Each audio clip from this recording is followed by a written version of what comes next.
And now, our feature contemplation. Speaking of Cinema with Andrew Schwartz.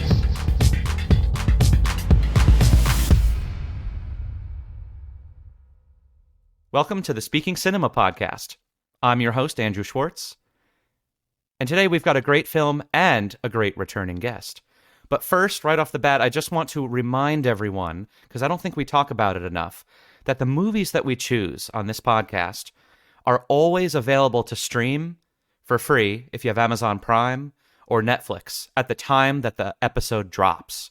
So the film that we've chosen today is a Netflix film. So the production company of Netflix actually made the film, and it was one of the first big ones for them that they made.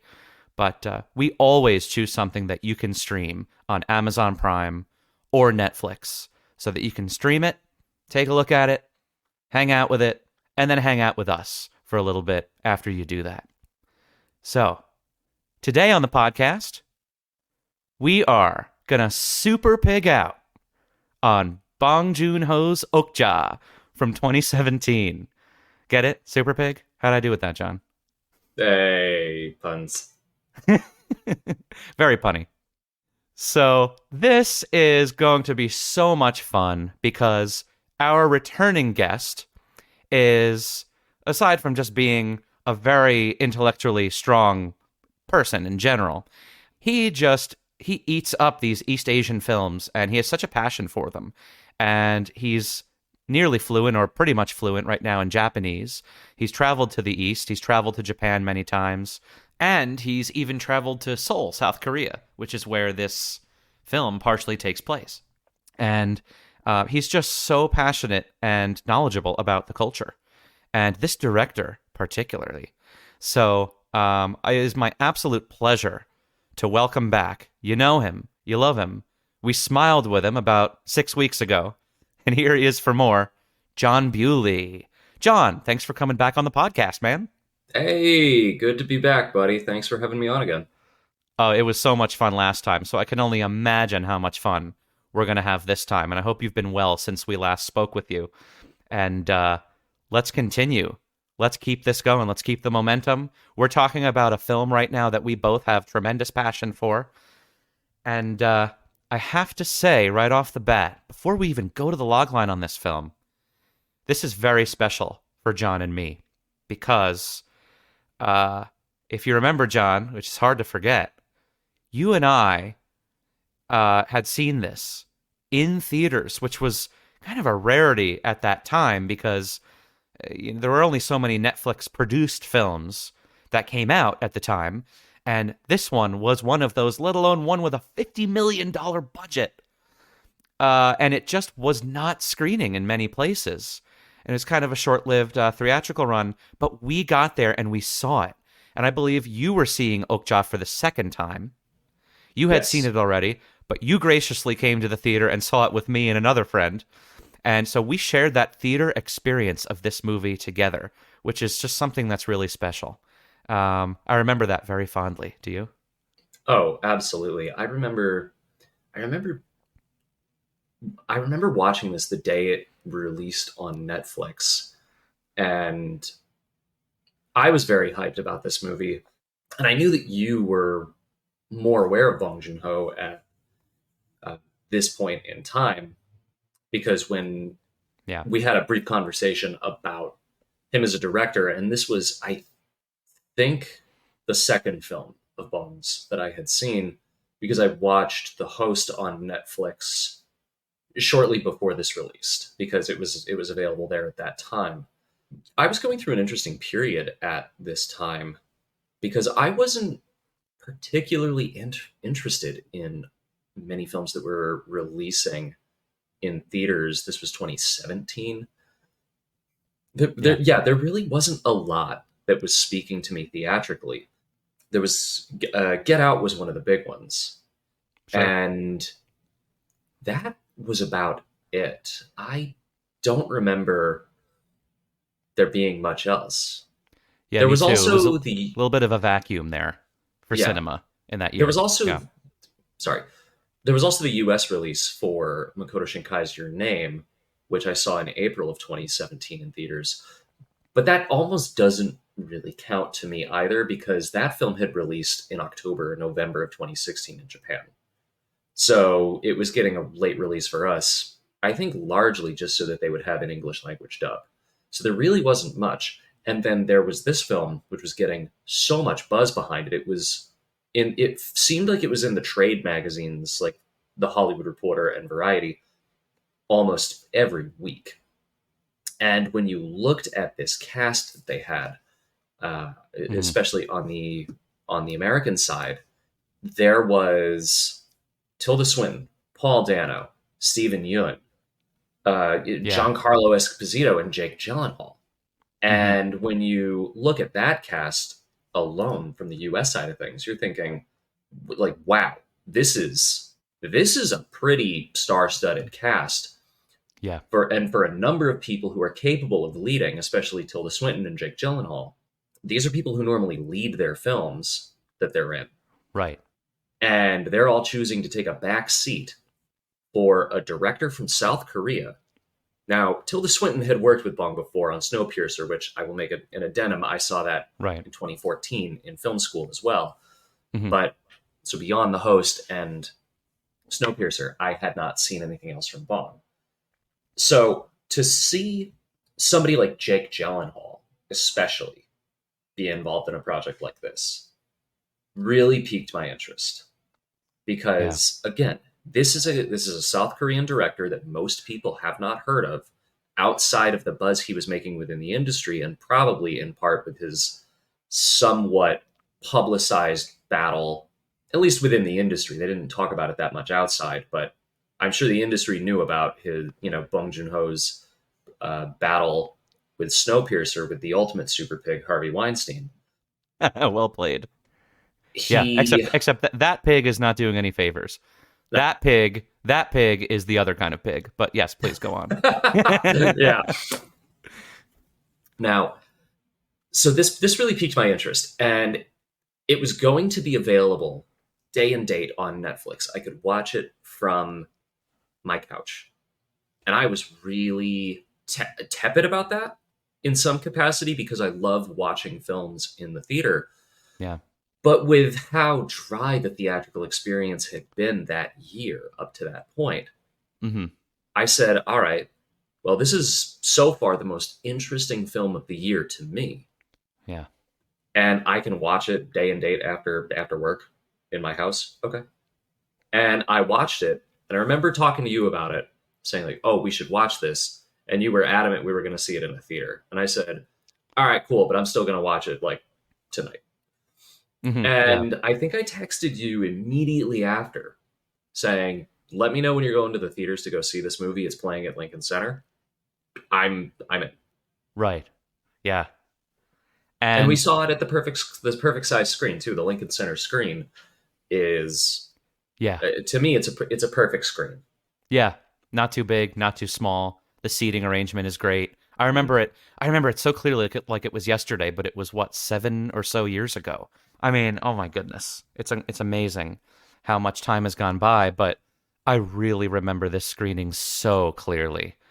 And I remember a lot of screenings because movies are such experiences for me, and they're all so distinctive based on the theater and the screen and who you're seeing it with and all these elements, right?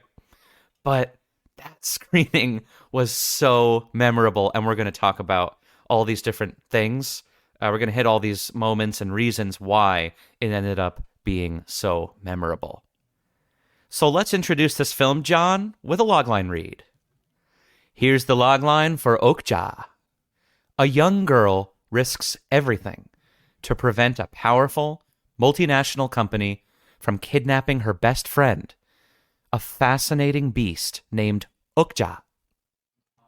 I just want to jump in there right away because I think we were talking with Jesse last time in Ghost World, how I like, not too many, of course, but I like adjectives in loglines that underscore the tone, in a sense, right, for the movie, because that just gives you a little bit of a taste without even having to see an image of the movie.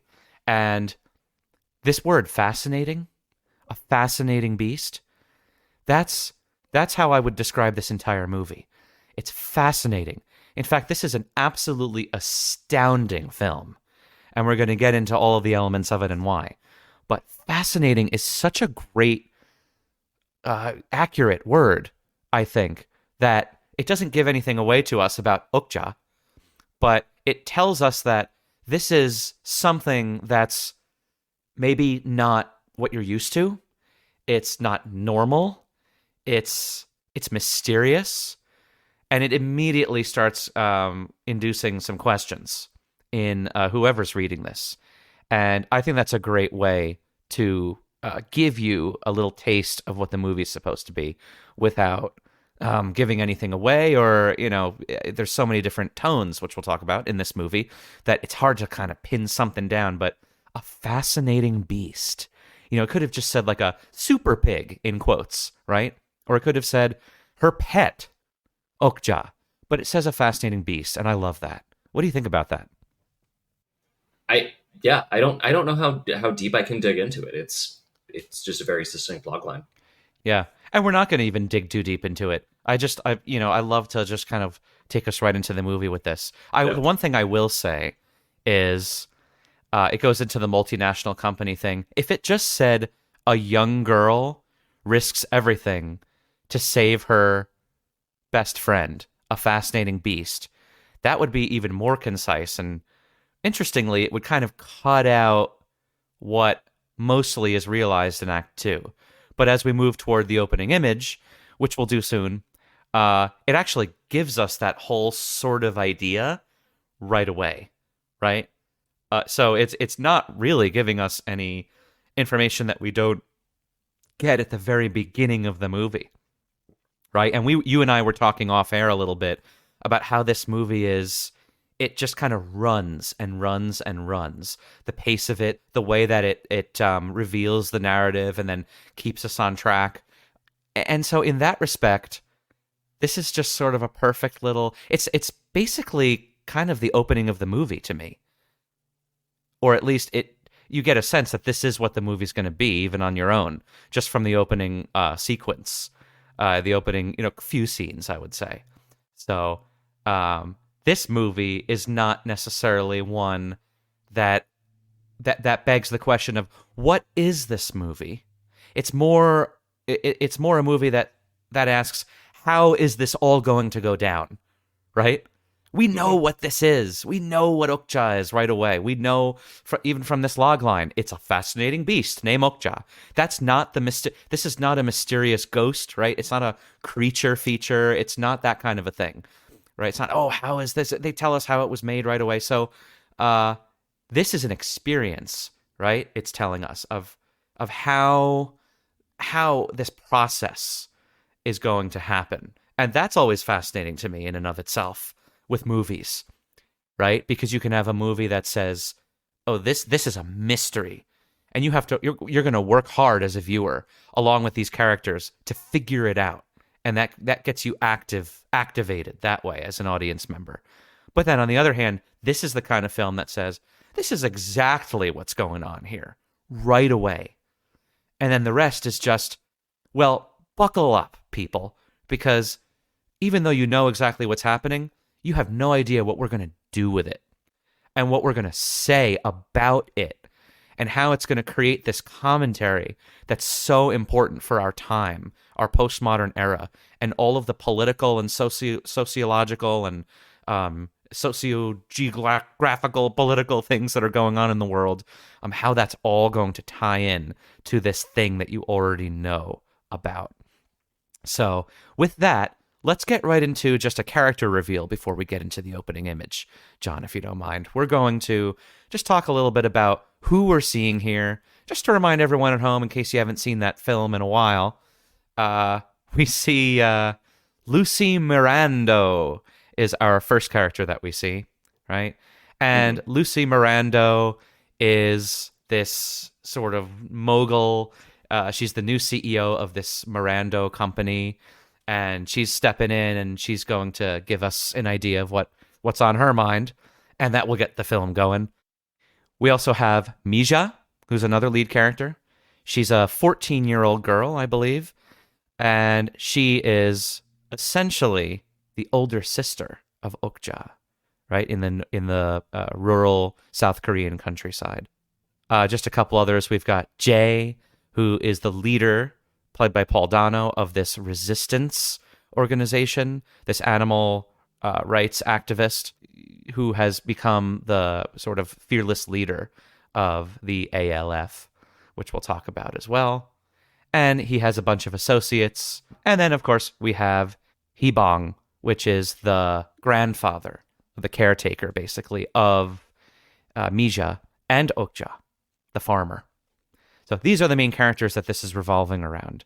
So now that we kind of remember that, John, I want you to start us off in this opening image here. After I summarize it, I'm just going to summarize quickly what happens, and then I want to get your, not necessarily takes here, in terms of, what does it mean, right? But this is the kind of movie, and we're going to get into this a lot, this is the kind of movie that we're going to have a lot of fun with in a different way. As in, maybe I didn't think that it meant this metaphorically, right? Like some of the other movies that we've talked about before. But we're talking about pretty straightforward things, plot-wise, that the movie is giving us right away. And instead of our interpretations necessarily of what happens in the plot and what that means in a general sense, I feel like we're probably going to talk here about the very obvious things that are being given to us and connecting them to what the movie's trying to say in a commentary fashion, the political or social commentary or otherwise that the movie's giving us as a whole. And there's so much of it. So we're just happy to have you on, John, to break this down with us. So first, let me summarize what happens here. We hear church bells, interestingly enough, over these first few credits. Each one gets a sort of distant church bell. Then we start this guitar theme with these like little bells, and it's kind of like an inspirational, uplifting kind of music. Almost like an infomercial base, something like that. And then our first image is the said Lucy Miranda in her high heels, stepping onto these footprints that she's assimilating to. And then we cut to a medium of Lucy getting made up and all dolled up for this event that we're going to see next. But then the very next image actually is a New York landscape, where this takes place in New York in 2007 at this moment. We see this New York, Manhattan landscape, and we see all of these graphics come onto the screen showing us all of the various Miranda Corporation-owned businesses that are all scattered about the city. And there are many of them. And then that leads us to a news conference that we've figured out Miranda was preparing for. And she starts to tell us about the Super Pig plan. And she talks with a lot of cheekiness and overexcitement. It's almost like it's a children's show for a second, because she's so she's so tacky and she's so giddy about everything, almost to a maybe an uncomfortable degree. But then it shows us this big factory that this is taking place in, and she says that it's this factory from her father, who was apparently this very evil businessman, and she calls him out for it. He was evil, and he did all these bad things, and this is the factory, everyone. This is the factory that he'd committed atrocities in, and my father, spilled blood. The blood's workers are spilled on the walls of this factory. But I am here to resurrect this, basically, she says, right? She says, all those reprehensible morals and ethics, that's gone, that's out the window. This is me.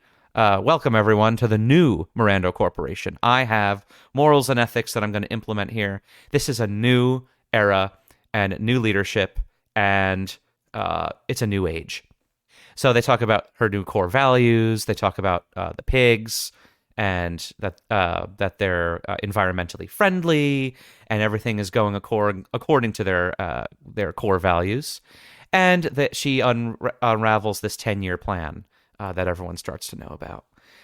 And then we end with her giving this little rant about the super pigs, and right before the director credit, right before we see Bong Joon Ho, after this sort of clinical, very scientific, diatribe that she's on about all of the details of Super Pig, she says, "Oh, and most importantly, they need to taste fucking good."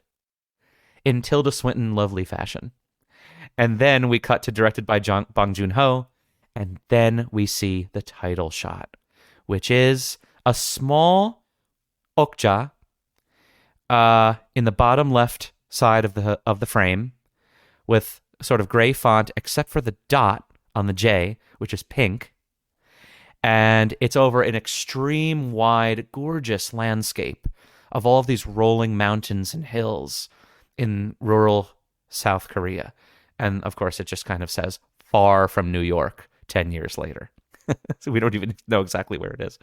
So, John, take us through your reaction to what this opening image is. And I have a feeling this is going to roll us right into talking about some of the commentary that Bong is giving us here.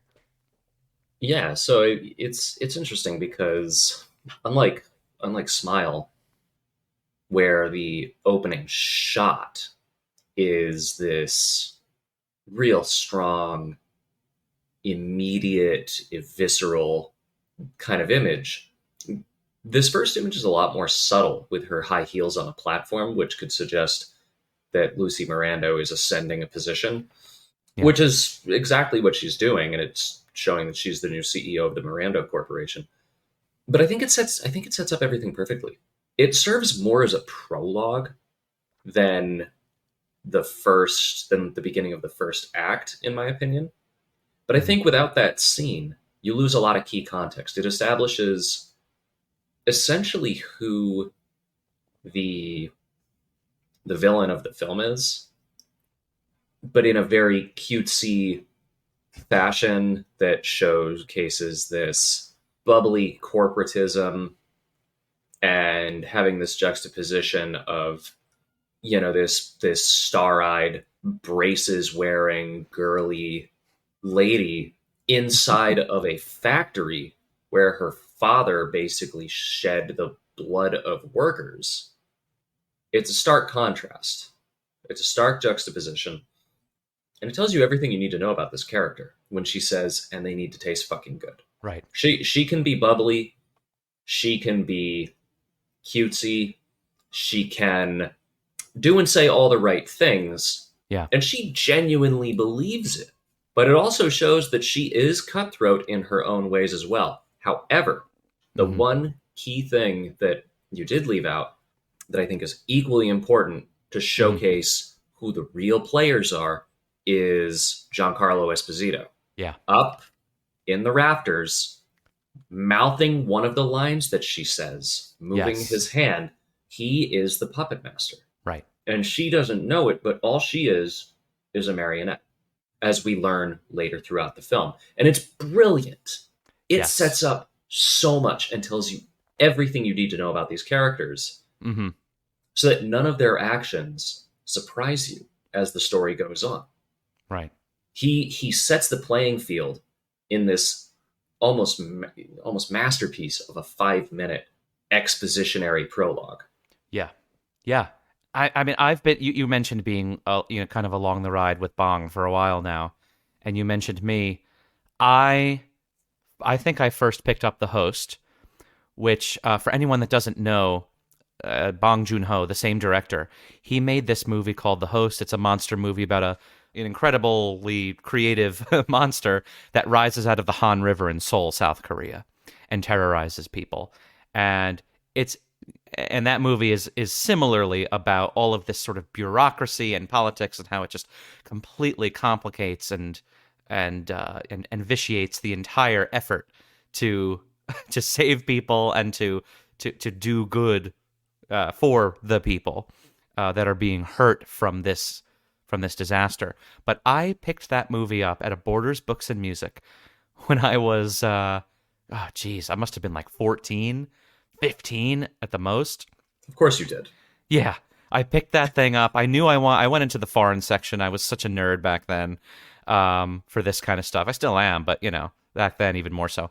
And I really wanted to discover different kinds of work. and I saw the cover of The Host, and I remember seeing that cover on a thread, a message thread, or IMDb, or somewhere on the internet that I was looking up movies, and people had been talking a lot about this movie, The Host from 2006. So I got it, and it really did a number on me. I mean, I had never seen a monster movie like it. It was so impactful on me. And I, even in that tender young age, I recognized whoever made this, or the group of people that made this, they know what the heck they're doing. You know, there were so many moments that were created and sculpted so differently and interestingly compared to most other, certainly American films that I had seen, but even other foreign films. And so anyway, I had followed this man through his career, and I had seen every movie that he had made up to 2017, except for Snowpiercer, which I did see recently. So I had seen all of his movies until this point, when I went to the theater to see Okja with you, John. And so he has, in a sense, mentored me through the screen. And he has taught me so much about how you can do certain things that everyone expects you to do one way, but you can go off and do it so much more meaningfully and interestingly in a different way that speaks to who you are and how your own unique perspective paints that moment. And so this is all leading to this man in all of his movies somehow masterfully, because this is a rule among us directors, don't mess with the tone, right? Don't mess with the tone. The tone should stay consistent. In fact, we, you know, as our friend group, we've sort of defined directing in film in a sense as tone management. You could argue, right?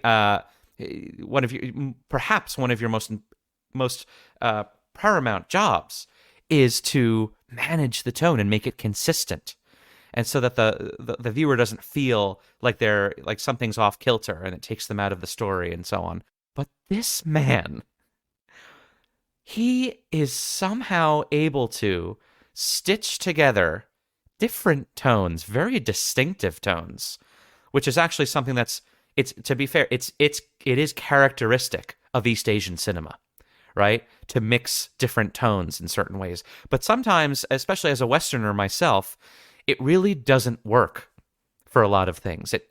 I see why it's there sometimes, and it's different, it's interesting, but it just it throws me out of the movie. But in a Bong movie, and this is absolutely no exception at all, he shifts these tones, and somehow he keeps you on board. And instead of asking, what the hell is this? What are you doing? You're asking, oh, well, that's cool. I wonder why you did that. I'm going to go with you, though. That's really interesting what's happening right now. Right? It's one thing to change that tone, and then it just feels like a different movie. But he has this way of waving his wand, his conducting wand, and the movie modulates. And this is one of those moments where, in this opening, we're getting this almost, like I said, like a children's instructional video or something. There are these flowery little graphics behind her. We've got the press that are saying, oh, you're so much fun than the last CEO. And she's like, yeah, my sister is a moron, or whatever she says. And it's a little joke, and everyone's laughing, right? And everyone feels like there's levity here. And even for the audience, we don't know what's happening yet. We're just kind of along for this ride, like the press is. And we're saying, oh, that's fascinating. What a great idea. That's really interesting. That's very novel. I like that. I like that you're eco-friendly. I like that you're being efficient and that you're innovating and you're trying to build on the mistakes of the past, right?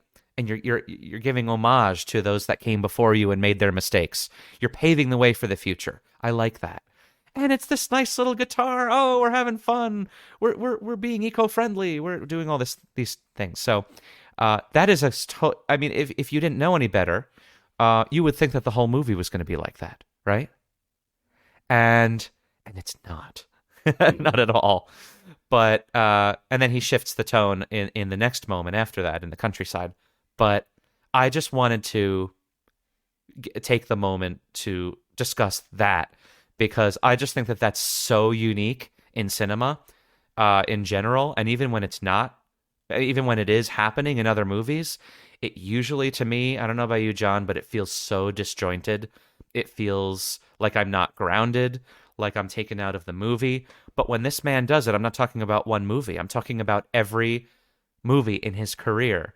He has made this his trademark to infuse levity and comedy with very dark, dramatic, uh, dismal subject matter that he sees is very important to note in society.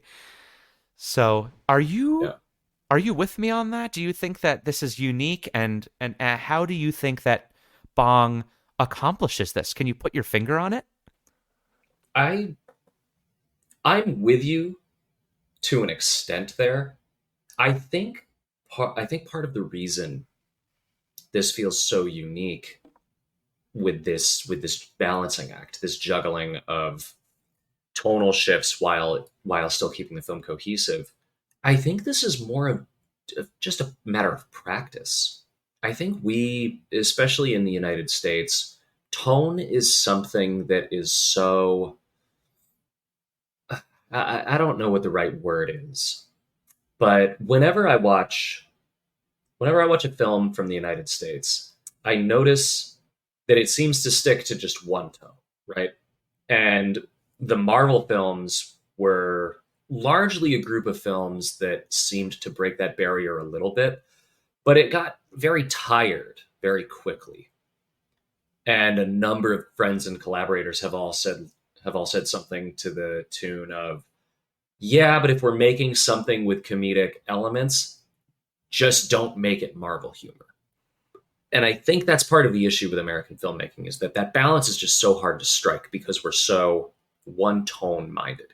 If it's a Yeah. drama, it's got to be a drama. If it's a comedy, there better be a joke every 8 minutes, or the people are going to get bored and Yes. they're not going to just sit through your movie because it seems like the audience just isn't respected sometimes by those who are making the films, and that's a maybe an ill-informed take, but that seems to be the impression that I get, which is if you don't keep the tone the same, the audience's attention span is going to diminish. And I don't agree with that outlook personally. I think the audience is a lot smarter than Hmm. I agree. than a lot of people in the top seem to give them.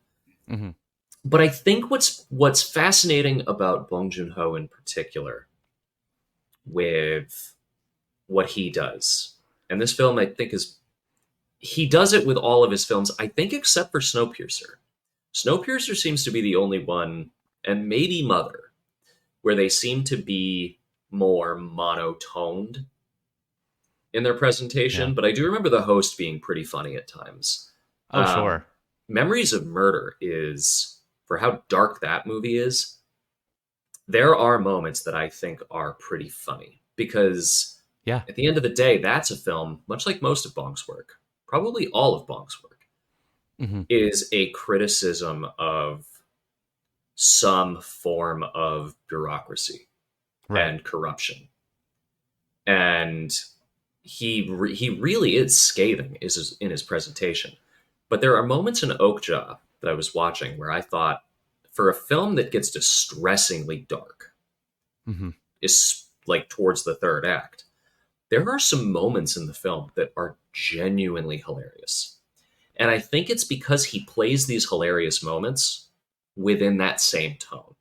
Yeah. He knows what he's doing is funny, but he's not playing it for the laugh. He's not giving it the comedic beat. And the most we'll get to we'll get to the examples of Jake Gyllenhaal's character, Dr. Johnny. But the moment that really stands out to me is when Jay confronts Mija in the hotel room, and he's dressed up like a bellhop, and he just whispers, "Misha," and they just whip pan over to him, and he's holding up the sign, and the first sign says, "It's me, Jay," and he's wearing glasses. He takes the glasses off, and then he puts them back on, and I lose it. That is so funny because, of course, we know it's you. What? This isn't a comic book. This isn't Superman. Right. Like, we're gonna know it's you, whether you are or are not wearing glasses. That's not a disguise. Yeah. But he doesn't give it a beat for humor. Yeah. That scene is serious because it's Jay apologizing to Misha for him being deceived by Kay. Right. But there is still that beat. There's still that moment of levity. And the only Yes. difference is that he's not playing these very funny moments for laughs. Right. And that's, to me, that is why him having these range of tones in his films works so well. Because he is still ultimately sticking to, this is a serious movie. And no matter how serious real life gets, real life, as serious as it is, can be pretty funny. Yes, and I think that that's one of the things that makes him such an intuitive director and such a master observer. Yeah. You know, I feel like, John, these directors that really, really know what they're doing, in the sense that they create something that feels authentic. It feels like it's birthed out of an honesty about life. The directors that are able to handle and create those projects, like Bong, you have to come to the conclusion, you have to, that there's some kind of master observers of the universe, you know, and they are. Bong talks in interviews about how he's anywhere in the world that he is. He's got his notebook, or he's getting ideas about things, and he was getting ideas about Parasite in Canada when he was there, and just jotting some stuff down, and then he flew over to here and he just continued adding to. So this is a man that's very worldly. Even before he traveled the world, I'm sure he just had a keen interest in observing how the greater world works. He started with a kind of more focused interest in things like The Host, Memories of Murder, about more so how the bureaucracy, as you said, of his own country and his own capital city and his own government worked, and all the problems therein. And but he also just, you get the sense that he's such a sensitive soul too, so soft spoken, so kind in his demeanor, that you can tell that this is a man who takes in everything and filters it through his heart, and then it goes to his brain, and then it comes out into a movie, right? But it goes into the heart first. He has that thing that great directors have, where there's this antenna that picks up signals of the world, worldliness, how people work, how the world works, how our emotions connect to everything around us. And so the point is, he takes in everything, I feel. He takes in all of that murky, dismal stuff that's involved in society, right? And it's particularly politics and bureaucracy, class divides, wealth inequality, things like that. Things that are very, very difficult issues in society. But he sees this sort of binary nature to the world, right? Where there is darkness and chaos, you get a sense that he's sort of preaching this, one must find some source of levity in it in order to just even be able to look at it with an honest sense of analysis, right? So, and again, that does come from, art in film art in the East Asian culture. But he's applying it here in such a way, even in this opening scene, where he puts braces on her. I mean, he puts braces on Miranda. Number one, it's just, there's something that tickles you about it. It's a character choice for an adult CEO character who's clearly very sleek, and she seems very intellectually involved and very aware in what she's doing, and she's very smart, and she's been working so hard on this, and she's an innovator, she's a pioneer. but she's wearing braces in front of the whole world. And there's something funny about that. But then there's the other side of it where she needs to look immature and not ready to take on the role, right? She doesn't understand fully how the world works in the way that Frank, that Giancarlo Esposito's character does. He has a full grasp on all that is involved in the world and business and what it means to run this corporation. She is just, I know she's a twin, but you almost get a sense that she's like the younger sister, right? Trying to come up without nearly as much experience to bring to the table. And Bong takes this and he paints this character visually with this one detail that's striking and a little bit bold, but it combines the humor and it tells us what we need to know about who the character is right away. These are things that, again, it's picking up ideas, it's thinking about what characters need to be, and then it's being able to implement that visually somehow where it strikes the chord it needs to strike, you know? And also, I was speaking about the different tones before. I just want to add this just because I'm a music nerd. But, in music pieces, you have a key or a scale, and that's the system of notes that the piece follows. And I used a word before, modulation.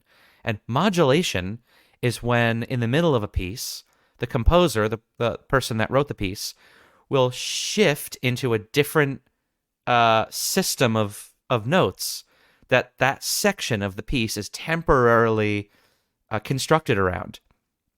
And I feel like, and then they move usually back, or maybe they'll modulate to a different key, and then back to the home key that it started in.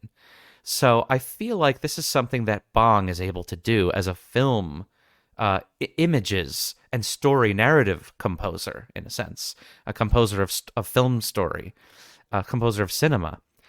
He's modulating. He's starting out in something, and then he's moving us into a different feel and a different tone, and he moves back very smoothly. And I would like to make that allusion to musical pieces.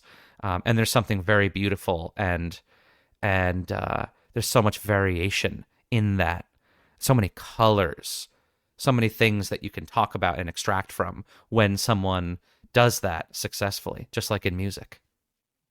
So, John, when this opening sequence is done, this title shot appears. And like I said, it's this beautiful rolling hills, incredible countryside with kind of imagery here.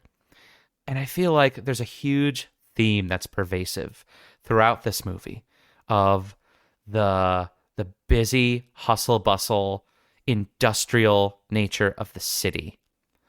And then you're comparing that to, and it sort of has a symbiotic relationship with the rural, peaceful, natural, organic world that exists outside of that in the country, right? We have a lead character reveal here of Mija, the girl. Can you just outline for us how Bong uses this theme here and why it's so important even at the very beginning of the story? Well, I think what's interesting about the lead character reveal here is that our first shot of Mija is, she is a girl, right? She is a young girl. I think in the diegesis of the film, she is 13 or 14. Yeah, I think it's 14. And she's blowing on a dandelion. And then Okja comes up from behind her. Okja comes out and she's stepped on something sharp. And Mija pulls this sharp thing out of Okja's foot. Mm-hmm. And what I think is interesting there is that it showcases multiple things all at once. We have this scene preceded by Lucy Mirando talking about how these super pigs need to taste good. And then we see Mija taking care of Okja and seeing them engage in this relationship that feels very human in a way. It's a very sympathetic relationship. They clearly care about each other. And I think there is that setup to say, how could you want to eat something like this? Yeah. But what's also interesting is, having gone into that sequence, we also see what they are doing after this introduction.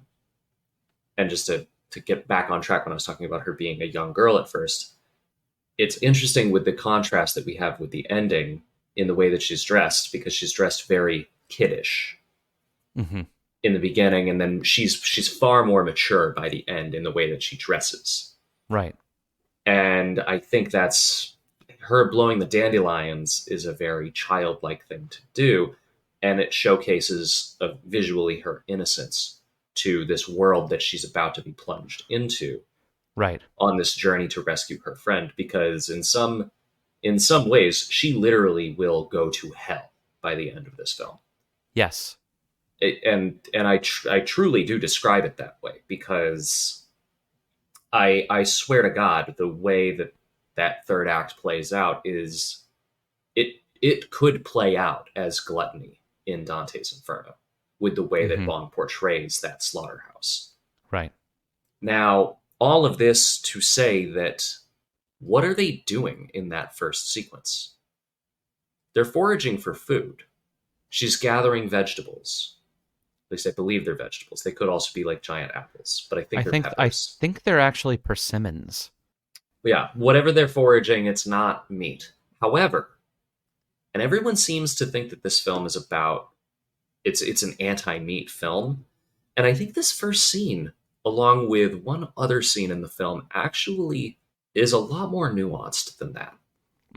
How so? Because, when they gather the food, the persimmons, or the persimmons, whatever fancy word you used, they also gather fish. And when she goes home with Okja and she eats dinner with her grandfather, they are eating a fish stew. And now we never, as an audience, have that reaction. The same visceral, guttural reaction we have to the slaughterhouse scene, we don't have that same reaction when she gathers fish the natural way, when she's getting fish straight from the pond. Right. And so I think that scene, along with another one with the ALF characters, I think the film, in some ways, it promotes more of a message of ethical consumption over a binary be vegan or be a monster. Yeah, I think you're right. And their morality and ethics, how we just conceive of these things, are challenged in so many different ways by the movie. And Bong, I think, gives us a very nuanced breakdown of the concepts of morality and ethics, and just how difficult to exact in on them is, right? Like, to take your example with this fish scene, in fact, what Mija does is Mija says, "Okja, I want fish stew for dinner tonight." And Okja jumps into the watering hole, and a bunch of fish fly out. So that's interesting, because that's sort of like an animal hunting for an animal, for the human. Like, say, dogs, because I do think that Okja at the very, very beginning of the movie is very dog-like. It's a dog-like domesticated creature, right? But then what does Mija do? If you caught this, Mija takes one of the little fish that bounced out of the watering hole between the rocks that she doesn't want to eat. She takes it and rescues it by throwing it back into the watering hole, which is a connecting piece to the end with the piglet, right? Take only what you need. Take only what you need. There's a sort of a organic and sort of spiritual. Us here in the West, we know so much of a lot of Native American stories of killing animals is such a sacred thing. It's so holy of an experience. There's so much gratitude involved for killing another living thing for your own benefit, and there's so much respect, ritual of respect that happens in a, absolutely important to use every part of the. This isn't all tribes, of course, but these are the things that stick out to me when I hear of them, and connecting it to this sort of character and the mindset of these people is, use every part of that animal for something, Yeah. and thank the gods for it. There's like a praise to the wilderness, sort of a feeling that we get. There's a wistfulness, I think I would use to describe it. I don't know about you, John, but I feel like in this openings, this sort of sequence of where they're kind of scavenging for food and so on, there are these moments where Mija and even Okja are just kind of looking around, taking in the splendor and the beauty of where they are. There's this, like I said, a wistful gratitude Yeah. about the beauty and the sounds and the tranquility, the serenity of all of this, right? And you can see that gratitude there, and they're essentially in a sort of paradise, Yeah. and you don't ever get the sense, right, that these two characters, don't feel just incredibly blessed somehow to be with each other and to be in this place, undisturbed and just peacefully doing what they're doing. And of course, that's already a complete juxtaposition. It's a complete contrast from everything that we've seen of the city so far, where these people are just hustling and bustling, and we can already kind of assume from the little things that we're getting from the press and from that Frank character that people are just interested in their own worth, right? From there. Whereas this place is a sacred place. There's respect here. There's a code here, basically, that you respect nature. But I think what's also interesting about Bong's films too, in the presentation of the one of the messages of this film, like we said, it's I don't think that this is about a vegan or meat argument. I think this is more about the message here is ethical consumption, and Right. just They this have acknowledgement. chickens there. They have chickens there that they get eggs from and so on. So yeah. Exactly, and they Mm-hmm. probably, like any other farm that raises chickens, once the chicken reaches a certain egg, or not a certain egg, but a certain age, Mm-hmm. generally they kill that chicken and they use it for food. Right. And they don't need to go into that. Bong doesn't need to show you that. There is that implication that's there. And I think what's so interesting about Bong's films is almost always, if not always, because I would have to rewatch Mother to decide on this viewpoint. But I don't think the villains in his movies are ever actually people. When you really think about it, the villains of his films always seem to be an idea. Like Sure. for example, in Okja, the villain's capitalism. The Yeah. villain is capitalism through a corporatist lens. Because even Right. at the end of the film, when she rescues Okja, and we've seen this whole time that Nancy Miranda, after she takes over for Lucy, that she's just this utter psychopath. She Mm-hmm. is she is absolutely the most monstrous person in the film, and in the film itself, she might be one of the most monstrous people in the world. But what happens the moment she pulls out the golden pig? Nancy Miranda's entire position changes. Yeah. There's a glint in her eye. There's an awe and a wonder. Mija slides it across the ground to her, and she picks it up. And what does she do? She takes a bite out of it. Now that's a common way to test for gold. I think. If Mm-hmm. not, it's a like a mythical way to test for gold, where Mm-hmm. like the pioneers would just go like and chomp on it, be like, "Yep, that's gold," and not a rock. Mm-hmm. Whatever the case is, she takes a bite out of it. In a way, she attempts to consume it.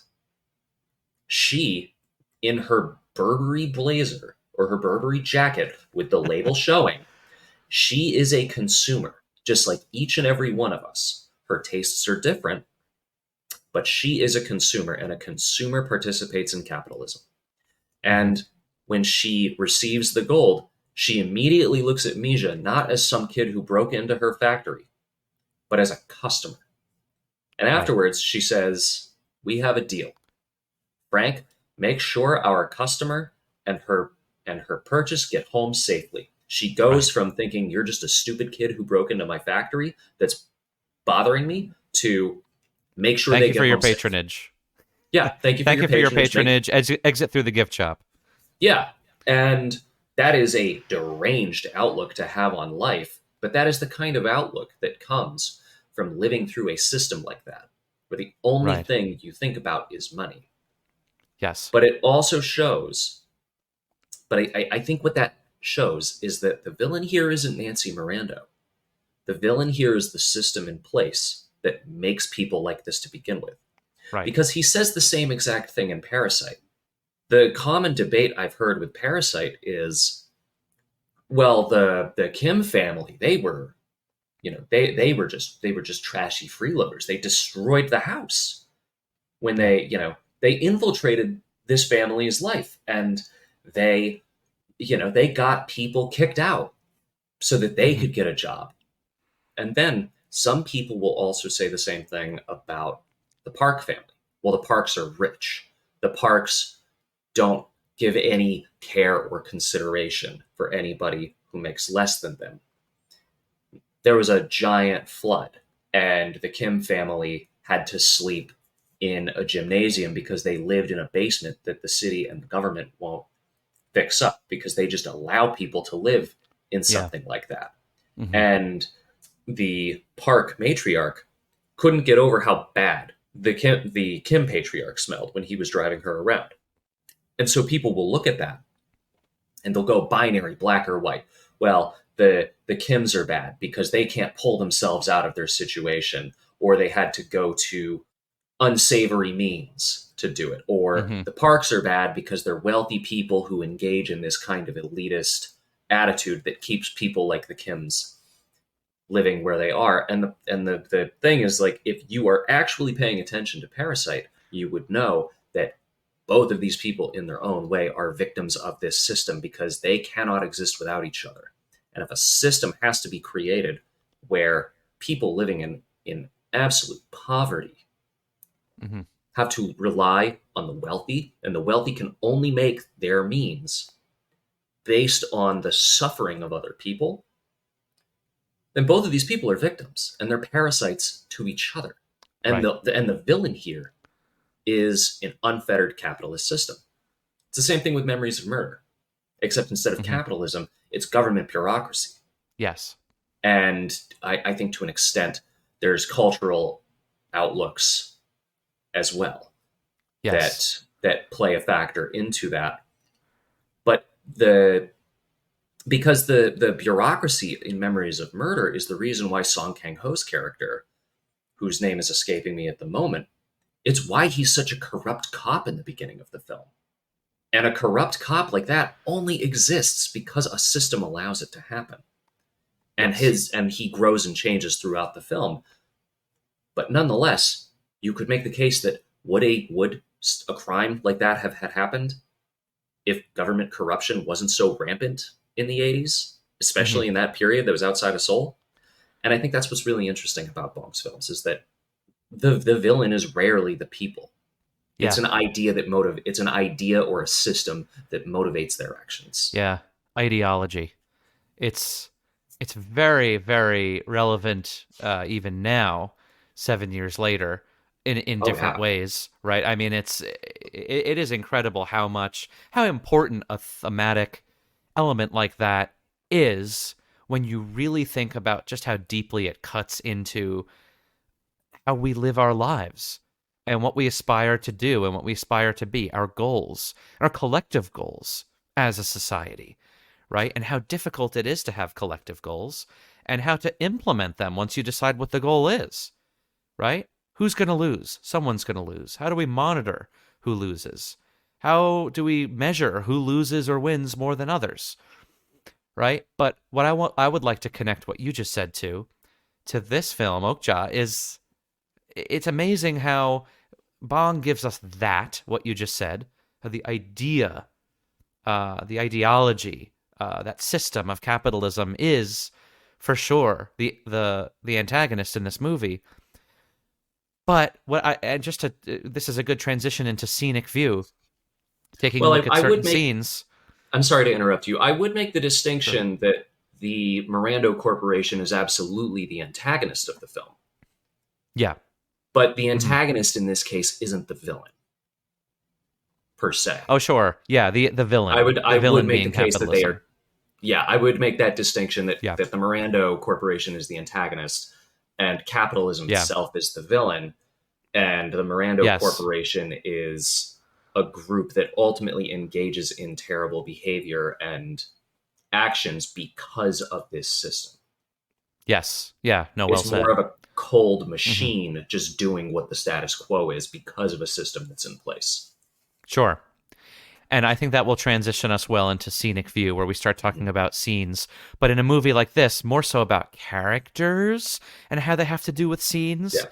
because this movie's stitched together with so many kind of quick moments that contribute to so many different things. It's not just like, oh, this scene accomplishes that. This scene, there are these big things that are happening in this movie, big ideas, philosophical, musings from Bong, and there's so many moments in the movie that contribute to those larger philosophical musings. So, but I would like to start just to piggyback off of what you just said, John. This villain being capitalism, even taking into consideration that Bong has made this clearly the villain, clearly the problem, the conflict of this story. He's still it's like light through a prism. He gives us all this spectrum of different types of sub problems and sub attempted solutions to problems that are caused by, number one, I would say, the capitalism in the movie, but number two, the capitalism as it clashes with, like light to a prism, clashes with these forces that are trying to operate against it to solve the problem or to sort of accomplish other interests' own goals that somehow shake things up a little bit, instead of just saying, this is the system, this is how it works, you guys lose, you guys win, that's that, right? Bong's movie is far more nuanced and complicated than that. Not that you Yeah. were implying that you said that it was that simple, but I'm just piggybacking. There are so many interesting nuances here. So I'd like to get talking about that. Like you said, villains and antagonists. These antagonists, these corporate people that have the interest of the corporation and the money and their jobs in mind. I would venture to say that Bong gives us in several different scenes, in several different ways. He gives us kind of like how I remember it being hit kind of differently by Avengers, the Endgame, and Mhm. even more specifically, what was the one before Endgame? Infinity War? Thank you. Jeez, Infinity War. This villain, Thanos, this antagonist. I remember he had Yeah, Purple Space Hitler. Purple Space Hitler had a philosophy, and he had his own inner sense of a strong sense of conviction driven by his own perspective of what morality is. In this case, sort of a utilitarian kind of flavor of morality here, right? But he had a strong conviction, and he was moved by how he really believed that he was doing good for the greater humanity.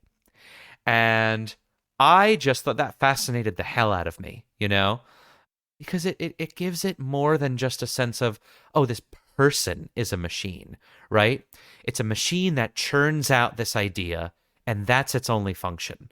I think with these lead antagonists like Lucy Mirando, I would say in the board scenes, uh, especially the one where they're in the high room with the glass windows, Yeah. and Lucy is giving them this monologue on they don't understand these ALF people, these animal, life front people. These rebels they're psychopaths. They don't understand what I'm doing. They're inhibiting, something that's very important and new. And she's just going through this justification. But I have to say, John, when I heard that monologue, it gave me a sense that there is in there somewhere Lucy trying her best for 10 years, and even before that, where she said she's sort of conjuring these ideas of how to build on the faults of her father in the past, right? Her sister. And her sister, of course, right? To take these monsters, quote unquote, that she calls them, to take these psychopaths' ideas and build on them for a better tomorrow so that the corporation can exist, but in a way that it's doing something ethical, more ethical. It's leading toward that sort of promised land of, hey, everyone's happy, right? This sort of utopia. Everyone is making money. Everyone is benefiting from this. It's more eco-friendly. And she has that goal in her, and she's very crushed that all of this is happening. And I got the sense not just because she's not making money. Obviously, she wants to make money. I think that's a thing. But I think the thing that separates Lucy from Nancy and their father is that Lucy seems to really care about, she wants the attention of her being the person that kind of, led this entire thing to success. But she really cares very deeply about this being successful in that front, not just being a successful business person, which is what separates her from Nancy. When she's talking to Nancy in the end, Nancy says, "Man, he was an absolute monster, our father, but bloody hell, did he know how to? He knew business." And she clearly wants. That's the reason that the reason that Nancy wants to lead here. But Lucy has that something in her that it's a different interest. It's a different flavor of interest than the other people have. And I would argue that's why, if you remember in that diatribe she's giving in that office, if you notice all the executives, they're just sitting there bored out of their minds. They don't have the passion that Lucy has for this aspect of the company. Those executives, I feel like they know that they're veering more toward, the sort of mass production, no matter what. Let's just get the most money into our hands. We're just doing our jobs kind of a perspective. What do you think about that? I think that Lucy is more than just a capitalist, for lack of a better word, pig. Yeah. Right? What do you think about that? Yeah, I agree with that. I think there's a reason why Lucy and Nancy are twins. Mm-hmm. And why Bong introduces us to Lucy in 2007 with braces. Mm-hmm. Because when she's introduced, she's wearing the braces. And what do we associate braces with? We associate that with adolescence. Yeah. And often with adolescence, you typically have a more bright-eyed view of the world. You're more optimistic before, the business world and the real world comes out and crushes you. Not that I agree with that, but that certainly as you get older, the way that the system works will tend to make you more cynical, and it will wear you down, and you will often just do what you have to do to get through the day and get by. But when you present this character as almost what we would associate with a teenager, I think that paints a clear contrast, and especially with what she's wearing even in the boardroom scene. She's wearing bright light colors. She's wearing a pink blazer with with this tan pencil skirt. And then Nancy never even takes off her sunglasses in the film. And even their cigarettes. Nancy's out there smoking what I could only assume is a pack of Marlboro Reds, a pack of Cowboy Killers. Right. And The only time that Nancy takes off her glasses is when yes, she pushes them down when she sees the golden pig. yeah. Ooh, money. But with that scene, even the way they smoke their cigarettes is different. Nancy smokes a pack of, like I said, a pack of cowboy killers probably, Right. and Lucy is smoking these girly pink cigarettes. But what I also noticed too is when we meet Lucy later, she's tired. Yeah. It's a very subtle thing, but she looks weathered. Whereas Giancarlo Esposito's character looks exactly the same. Yes. Frank is drinking from the fountain of youth that is being stolen out of everybody's 401k. Exactly. But Yeah. you can tell that Lucy this is weighing heavily on her. And while she does act like a cutthroat CEO at times with some of the things that she says to certain people, particularly Dr. Johnny, you can tell that she is somebody who does care and her conscience does weigh on her. Mm-hmm. And I think there's a commentary there going again back to the idea that capitalism and corporatism is ultimately the villain here is because, like you said with Nancy's line too, Daddy was a monster, but he knew business. Yeah. What they're saying essentially is if you want to run a multinational corporation, you have to become a monster to do it. That seems to Yeah. be what the statement is there, because if you didn't, then Lucy Miranda could have run the Miranda Corporation. Yeah. Now, I'm And not mhm. 100% on that take, but that's certainly what he seems to be saying. Yeah. And I think that I don't engage in the binary black and white either. That's just a thing with Right. me, amongst all slogans in life. I think that I heard this once that the tyranny of or is what they call it. You can be good or you can be bad. You can be this or you can be that. And I don't Yes. agree. I don't agree with that. And that's why I would never say that you can either be a good person or the CEO of a multinational corporation. Right. And I think But that you Bong does certainly, too. yeah, and I Yeah. think so too. But it certainly is very hard because of just the things that a multinational corporation has to do in Yes. order to reach its bottom line. And it's such a great device to use for Bong to use the character of Mija to spell that out, right? Because Mija at the very beginning, she's like, "Wow, Dr. Johnny, you're the guy from TV." She's spellbinded by it, right? Um, Mhm. wow, a Retina display laptop, right?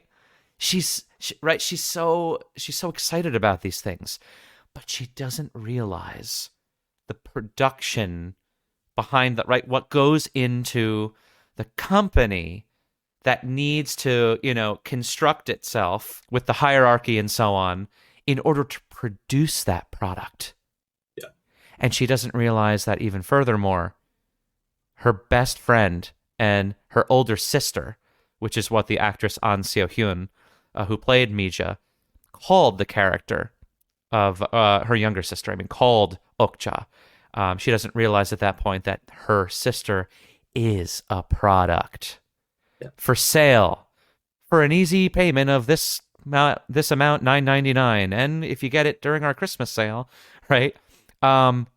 She doesn't realize that her best friend and her younger sister is just as much of a product as the laptop that she's fascinated by. And Bong gets this kind of a thing across, right? Again, using that character of Mija, where she learns, just like we learn, and this whole theme of the very extent of what it takes to be in these big businesses, these mass production businesses, what they have to sacrifice and what they have to go through and so on. And just to go back to that boardroom scene, all the way back there, I got to say that there's so many moments, John. You're right. He's a director of so much detail here. Every single movement, every single moment, every close-up underscores something. I mean, God, my head is so full of them right now. I don't know where to begin, but let's start with this scene. I just think that there's a moment where this moment where Lucy is done with her little diatribe. She tells her mousy little assistant to play the video, right? She plays the video and she says, "Stop right there. That's the image that's going to destroy us." It's an all hope is lost. Again, she's acting like an adolescent. Everything's done. I have not enough experience to fix this problem. We're through. Let's just put a fork in the company right now, right? That's the image that's going to kill us. And then there's an awkward pause where no one is. I just love this moment. No one has the cojones to say anything, right? And then Frank just takes a nice deep breath. And of course, Lucy's listening to this conversation. Nancy is listening to this whole conversation, right? Because he's recording. He has her on the phone, unbeknownst to Lucy. But Frank just kind of takes a moment. He gets up. He goes over to the espresso machine. He makes an espresso with these loud noises, right? This little gizmo that has one function only, right? It doesn't think, it doesn't question, it makes espresso. And he aggressively makes the espresso with this machine and uses it for what it's for. And I just couldn't help but get the feeling, John, that this guy is the same. Frank is he's a widget. He's a machine that has a function. And his function is to fix and to keep this business afloat no matter what it takes. Okay? And he will manipulate whatever he has to do, but just like when you press that button and the espresso comes out, and that's what it's made for. This is what Frank does. And the other executives or the other assistants or whatever are just looking over him and watching him do what he does. And it's just such a cold, stark moment where you see that there are some people that are just like espresso machines in that sense. And that's what this guy is. There's barely any feeling or nuance to this guy. This is the guy that, like you said, is the fixer. So, yeah. And then he lightly suggests, well, Lucy, weren't you probably... I don't know what he says, but he basically says it in a leading way. He says, right? You are going to bring her to New York, right? She says, I was just thinking that. He's the master of putting his function. He both pulls the strings in that way. Yeah. But he also puts the ideas in people's heads. He's that guy. Yes. He's that guy who, like you said, he's a fixer. He does whatever he has to do to keep things afloat for the person in charge. Yeah. He's the guy behind the curtain who says, you should do this. And he has no qualms about that person taking his idea. Because he knows he's got nothing to prove. He knows that he's getting a fat cut check. He's getting a fat check cut at the end of every 2 weeks. And he could ship off whenever he wants. He gets the satisfaction. He doesn't need to prove to anybody that he's the man behind the curtain, keeping this together. Yes. And just like these first assistants are, first advisors to world leaders, right? They get their check, they get their influence.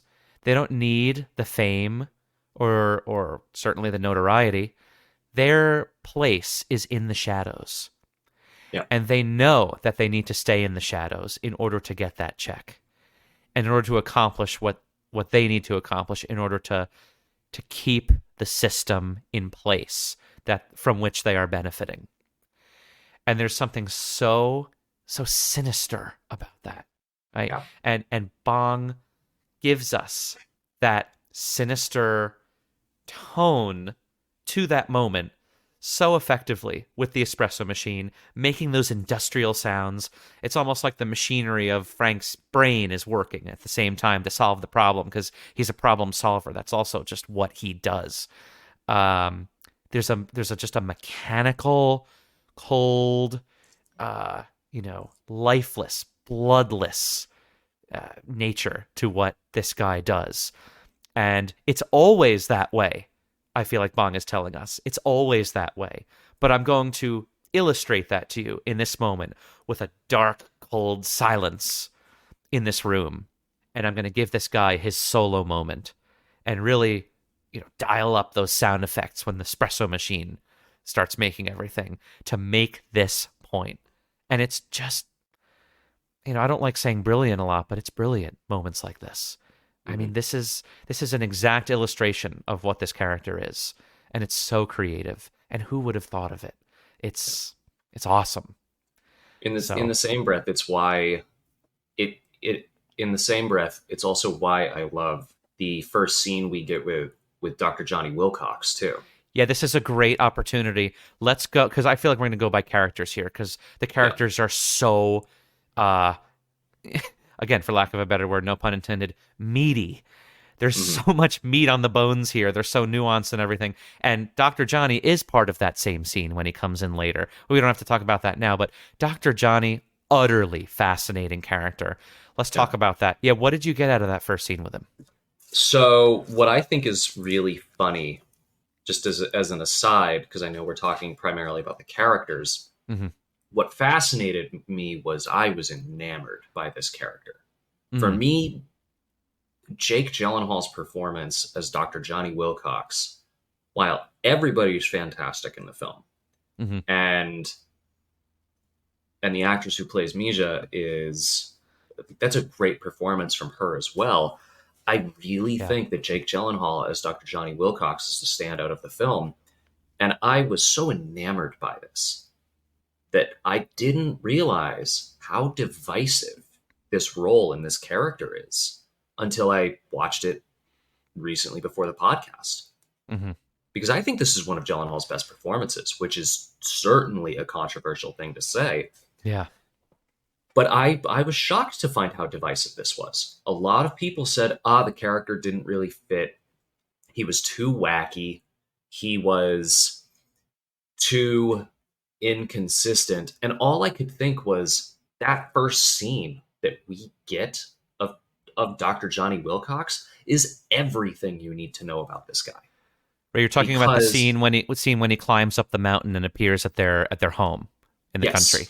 Okay, because the first time we see Dr. Johnny Wilcox is on the corporate B-roll of the 2007 Mirando Corporation, little town hall that they have. Right, mostly as like a cartoon character. Yes, but a very masculine cartoon character. He's a very exaggerated Steve Irwin. Right, but I mean, like literally, they make like all of those. Yes. One of the graphics are like those animated versions of him swirling around the screen, almost like a children's show, but yeah. Or like communist propaganda, but for a corporation, but yeah. Sure, yeah. But it was that thing where he still in some ways comes off as like, this is the nature guy. This is our Steve Irwin. If Steve Irwin was representative of, Coca-Cola or something like that. But and knowing what you know about Jake Gyllenhaal as an actor, he's generally a pretty masculine guy. And when they get to the top of the mountain, he is this nasally, kind of sniveling, very flamboyant, almost like prima donna. Yeah. They get to the top and he goes, Japan's was 5 minutes outside of the airport. This was at the top of a mountain. And that's a great impression. And Steve Irwin, by the way, Steve Irwin is a great comparison. Yeah, and I mean, Steve Irwin is a far more genuine. Yes. He was a far more genuine human being than Dr. Johnny Wilcox. Of course. But in terms of like the zoologist turned TV personality and just totally, very prominent in the public consciousness. Yeah. Yeah, and that is ultimately where the comparison stops, Yes. because when we see Dr. Johnny Wilcox, like I said, he's this very awkward, very flamboyant, kind of prissy kind of guy. Hmm. And then when he meets Okja, the flamboyance goes away, a mask comes on, Yes. and he goes into nature doc mode. He has Hmm. this almost Anthony Bourdain sense to him. And then when they want to get a shot of, Mija and her grandfather, he goes from that masculine presenter mode to get us out of there with the camera. And the mask just goes off, and then they come back to him and the mask is on again. Hmm. You realize this is the sniveling little nasally guy. Yeah. That's the real Dr. Johnny Wilcox, and this masculine nature guy is ultimately a front. But there are two things in this scene that I think really set up also the fact that capitalism and corporatism are the villains of the film. Mm. Because when we first meet him and he's very flamboyant and he's sitting on the porch, he says, "Can somebody get me some water?" And they do. They Yeah. oblige him. They get him some water. And as the grandfather brings him the water, they cut as he's walking over, and he sees that Mija's grandfather is going to bring him water, and he turns to his left and he looks and he sees a glass bottle. He grabs the bottle, he opens it up, and you think, oh, he's gonna drink alcohol and he's gonna do a spit take, and that's our little ha-ha gag. And then it resets the tone, and then he goes to Okja, but instead, what does he do? He chugs it. Yeah. And that scene tells you something about this character, because he doesn't spit it out. He chugs it and he consumes it. And what you know is that Dr. Johnny Wilcox not only is a very different person off camera, he's also a drunk. Yeah. And sorry to interrupt, but when he's chugging it, if you remember, the grandfather in the background says, "That's mine." Yeah. No, that's mine. And he just doesn't even hear. He doesn't care at all. And Yeah. that underscores it as well. Yeah. And then after that moment, after they do everything with Okja and Okja sneezing on him and he goes, very healthy. He's sitting there again on the porch, and Mija asks him to sign her sash. And he's very touched by this. He says, "Oh, kids in America don't really care about me anymore. But I guess I still got it here." So he signs her sash, and then he signs the grandfather's sash. And then the grandfather tells Mija, he says, "Let's go talk to your mom and dad," which is a ploy Hmm. to get her away so that they can take Okja to Seoul. But Right. when he pulls his sash away from Dr. Johnny looks down at the ground, and it's for a second and a half before they cut to the next scene. And there is just a profound sadness in his face. And that whole scene right there, to me, justifies every single thing that he does and the way that it's done in the film to suggest who the villains are. Because Yeah. Dr. Johnny does and engages in bad things. Yes. But there are lines that he says later in the film, like when he prods Mija or Okja and extracts, the sirloin from her for the Hmm. taste testers. Yeah. There are two things he says in that scene. The first one is, "This place is an unspeakable evil." Hmm. And then after that, right before he prods her, he says, "I'm not supposed to be here. I'm an animal lover." Yes. And the alcoholism in that makes perfect sense. And his flamboyant and increasingly erratically flamboyant behavior makes perfect sense as the film goes on. Because this is a guy who was essentially an awkward, flamboyant theater kid. Right. The one that we Yeah. all went to high school with. We all went to high school with that kid.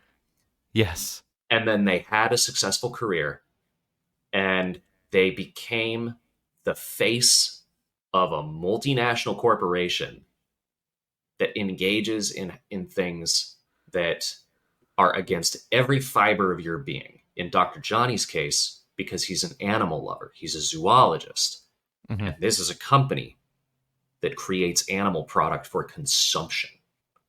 It is an exact juxtaposition, and it tortures him. But he also does this because being the face of a multinational corporation will give you a fat stack. Yeah. And it is apparent when the ALF raids New York, when Mija and Okja are reunited, he's not in Dr. Johnny mode. He starts off in Dr. Johnny mode, but then he starts to break and he starts to crack. And when they show the footage of him at the factory prodding Okja and extracting the sirloin, he gets up and he goes, "I promise to learn from this experience," and then gets beamed in the head with a glass bottle of alcohol, which is poetic. Right.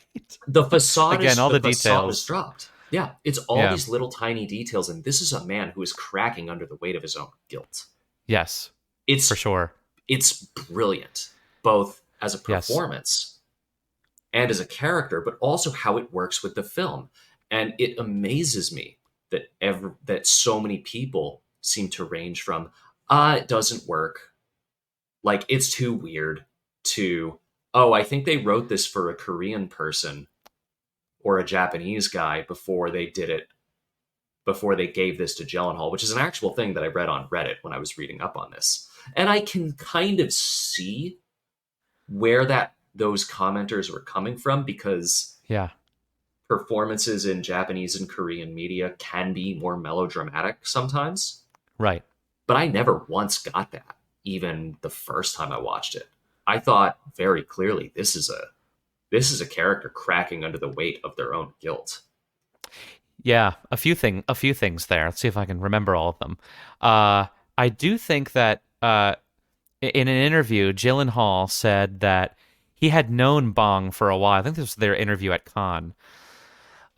He had known Bong for a while because someone had asked about his involvement or something, or what he had thought of the script or whatever. He said he knew Bong for a while, and he had read the script. He didn't read the script yet. He just knew that there was a movie like this coming from Bong. And he basically phoned Bong and said, "Is there a part in this for me?" And then Bong said something along the lines of, interesting, maybe this. So I think there is truth to that. I think it was probably originally written for perhaps a Korean character, even though the character does live and, takes place in New York and stuff.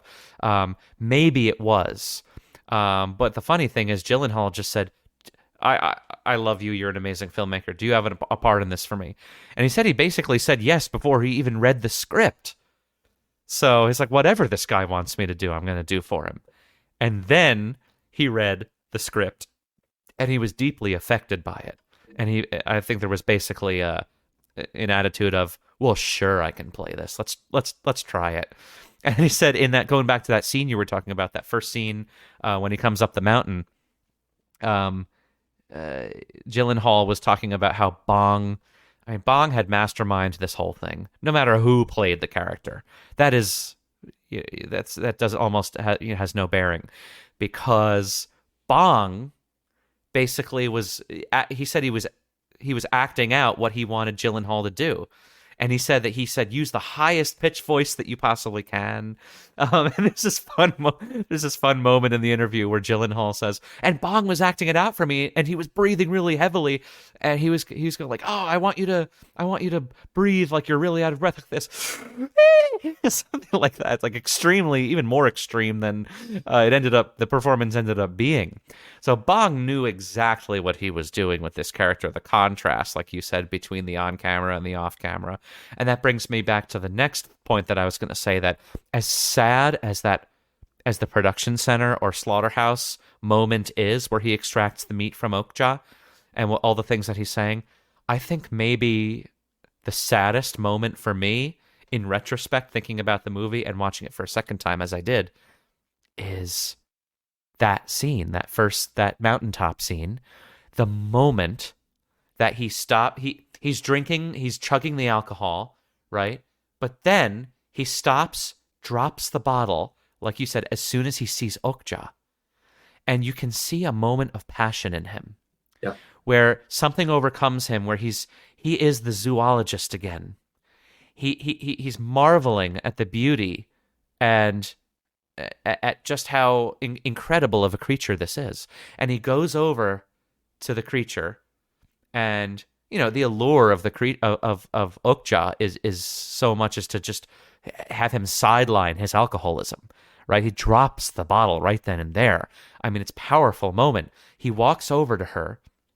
If you notice, there's this close-up of he's running his hand across her body and just sort of taking in how incredible this creature is. And then he kind of goes underneath her and looks at the single nipple, and he kind of looks over, and he's just marveling at how what an incredible modern miracle this thing is. But then he's interrupted again by he says, whatever her name is. What's her name? Are you recording this? Record this. What's wrong with you? He snaps back into that I'm doing a job mode.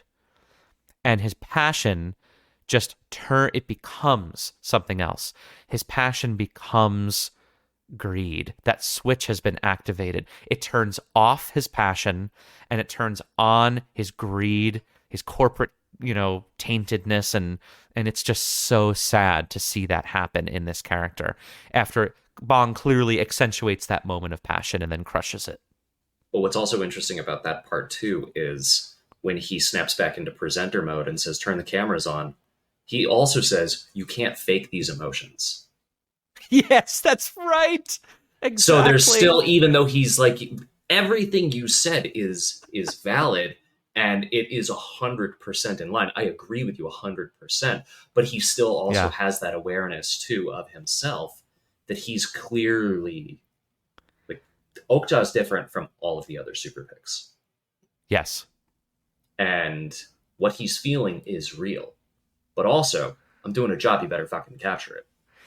Yes. So he's sort of, he's basically just selling himself out, just like a Mirando, a good corporate citizen. He's a company. Would. Yes. So he's feeling the emotions, but then the other part of his brain activates and he says, "Oh, we could be using this for something. Mm-hmm. We could sell with this. Get those cameras rolling. This is real emotion happening here." You're right. I mean, that is just it's so subtle when you watch that for the first time. And then when I was watching that for the second time, again, this was my second watch since the 2017 theater screening with you. That really hit me. Mm-hmm. And I just thought, this is so incredibly sad. And knowing what was going to happen with the character, it was devastating to watch that. And then you just watch it all descend into absolute hell, like you were saying. Yeah. So it's just heartbreaking. But that is a hell of a character. And I do feel like that's a character that's necessary, again, to widen the scope of what he's giving us here. There's such a big scope in this movie, not just with all the locations and the car chases and the excitement and the fast-pacedness to this, but the scope of character. The scope of how you see this project, this Super Pig project, touching and affecting all of these different people, different roles of people, different personalities. They're all linked together through this project, but you get the sense that they're all sort of equally affected negatively by it in some way. It has overtaken the lives of all these people. All these tentacles that are attached to this thing are hurting in the same way. And I feel like this the parade scene or the celebration scene, where it's literally a circus. I mean, Okja's reunion with Mija, they literally have Okja coming out of what looks like a circus tent, right? The results, if you think about it, from that opening, that event, are horrible for everyone in different ways. That's supposed to be the moment, right? That's the reveal. That's the emotional moment that's supposed to pull the whole project together, get it going, benefit the people that it needs to benefit, blah, blah, blah. Lucy's master plan. And it just completely destroys everyone. And that is just exactly, I think, what this movie is ultimately trying to say, is that this is the kind of attitude, this is the kind of corporatism, the greed, the envy, the betrayal, the mutiny, and all of the rest that's involved in this project, and just politics, and I call it the super pig industrial complex, right? All of the stuff that's involved there has just completely burned every end of itself in this moment. So, John, I'd like to talk about Okja.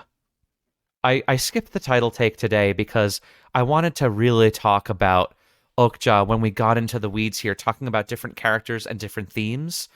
This character is the title of the movie, but it's so much else. There's a lot that Okja, I think, represents, and the role that she plays in this movie. So much so that I actually forgot to tell everyone that at home that I actually have my own little pig here with me. I have a little ceramic pig that's been with me since childhood, actually. It's a little piggy bank. You can kind of hear the money in there. And it's made of Delft, or it's made from Delft and Holland. And a shout out to Marcel Dannenberg, who's a family friend, a Dutch family friend, who gave me to this as a child, and I never let go of it. So this is a little piggy sitting on my desk that's accompanying us, listening to this whole podcast right now. But that's how important that pig is to me. I've been able to keep it since I was a kid, and it's one of the few things I think I have still from the time that I was maybe 6 or 7 or whenever he gave it to me. But that's a handmade, hand-painted little piggy bank, and I thought he would be appropriate. But this segues us into talking about Okja. I'd like to talk about her, the relationship between her and Mija, and also what she means for this movie. Because everything that we've talked about thus far, we could have seen these kind of things that we're talking about in any other movie, right? That's kind of about this friction between the city and the rural aspects of life, the friction between, the political ideologies, namely capitalism. Okja is the special crown jewel of this movie. She is she is the thing around which everything revolves, right? I'd like to talk about what you thought about this special character, this special animal, this super, super, super pig. Not only is she special in the world of the movie in general, she's a super pig, along with 26 others that are sent to other countries, 26 other countries.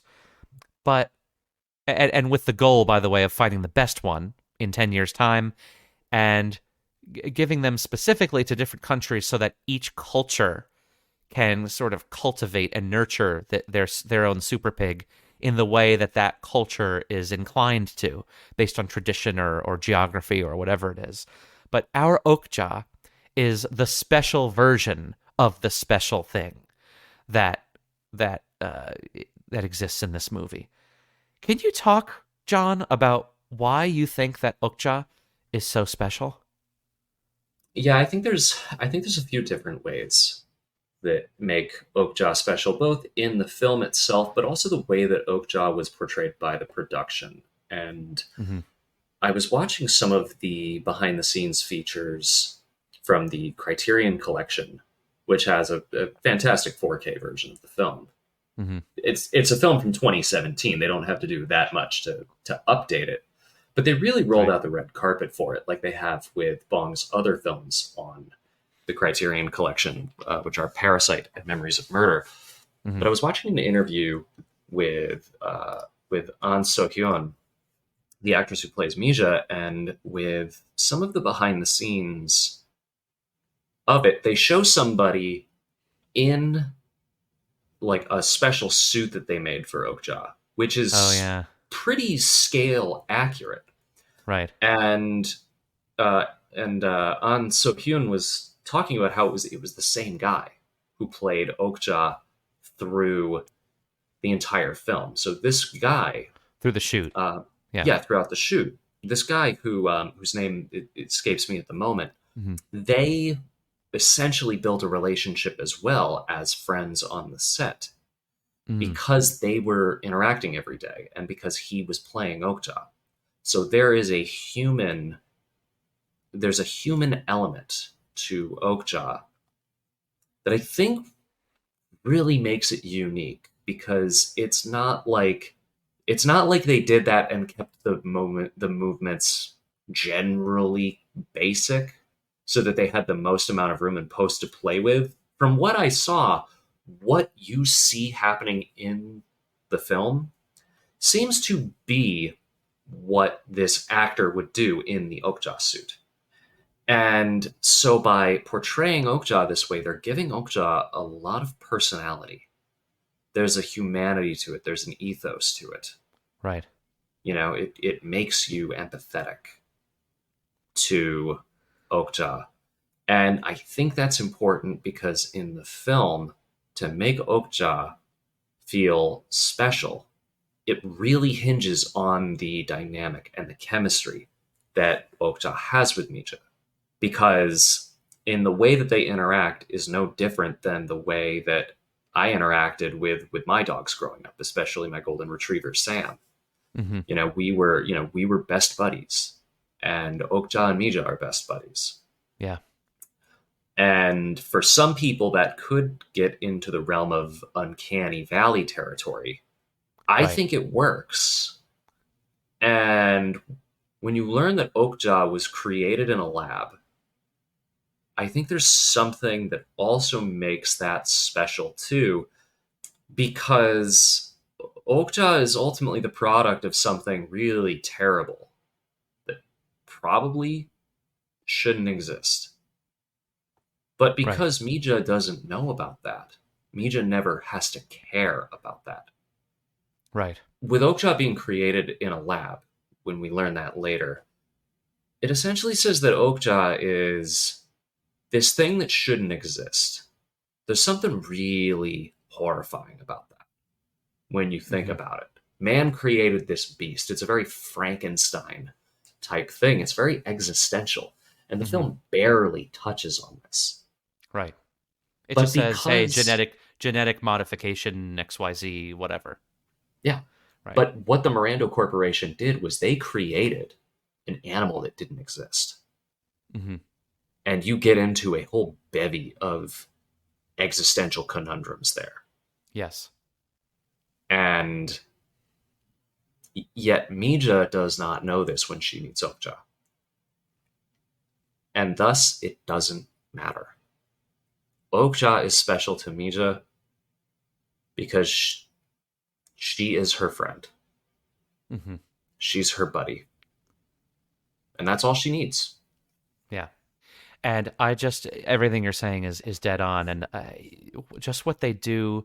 I like to talk about how Bong has sculpted the humanity into uh, the creature, because I think that was really fascinating. You talking about that process of on set getting some kind of a relationship between what turned out to be this sort of puppeteer that was giving some semblance of what the creature would sort of look like, pieces of it, like arms and a sort of big snout that he was wearing on set, so that she could react to something, touch something, see something, and that the human underneath that costume developed a relationship with this actor. Seeing each other on set every day, doing the things that they needed to do, accomplishing the emotional beats together.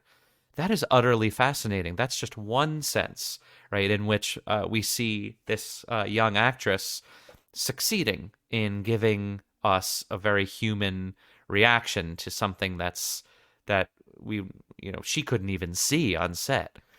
But then other aspects of the actual the other artists that were involved here in making the effects in the final film give us that much greater of a sense of the humanity that's injected into the Okja character. Like, I love what they do with Okja's eyes. Yeah. My goodness, is that uncanny? And not just in an uncanny valley, creepy way. I mean that more it's amazing what Bong was able to express within this character, just with cutting to close-ups of eyes. Because the character couldn't talk, with words at least. The character kind of yelped and made these sort of roaring and, piggish kind of like, not necessarily oinking, but these sort of roaring vocal, like atonal vocal sounds. But just moments in there that cut to eyes deliberating. I mean, the movie to me starts with enormous suspense when Mija slips and is falling off of the cliff. And we get right away, I mean, until that point, Okja's basically a dog-like character, right?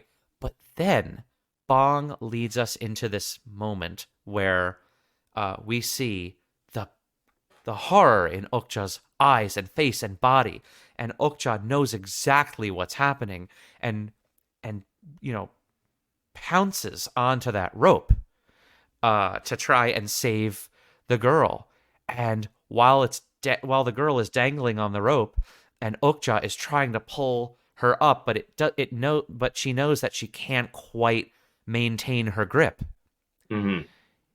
He closes up on the eye with a handheld shot where we're just in utter suspense and wondering what's happening here.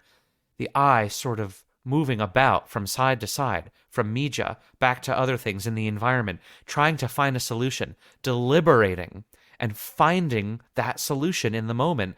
I mean, that is utterly captivating. Yeah. As just as a suspense moment, and just to expose this character as this is an animal that's unlike any animal you've ever known. But to Mija, it's just another day with Okja.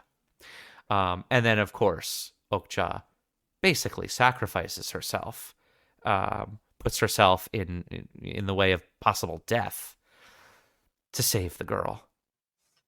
And then it ends up the entire rest of the movie, from the time that Okja is taken to Seoul and then New York, is Mija growing up in a sense and understanding the reciprocal nature of what that relationship is, of the love that she has deep embedded in her heart for this super pig, for her younger sister.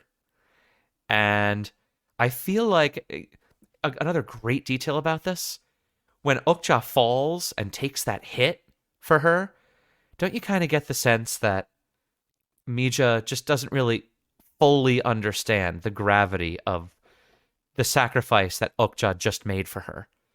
She's just kind of like, she holds another persimmon when she's down there, and she kind of makes sure that Okja is okay, and Okja is.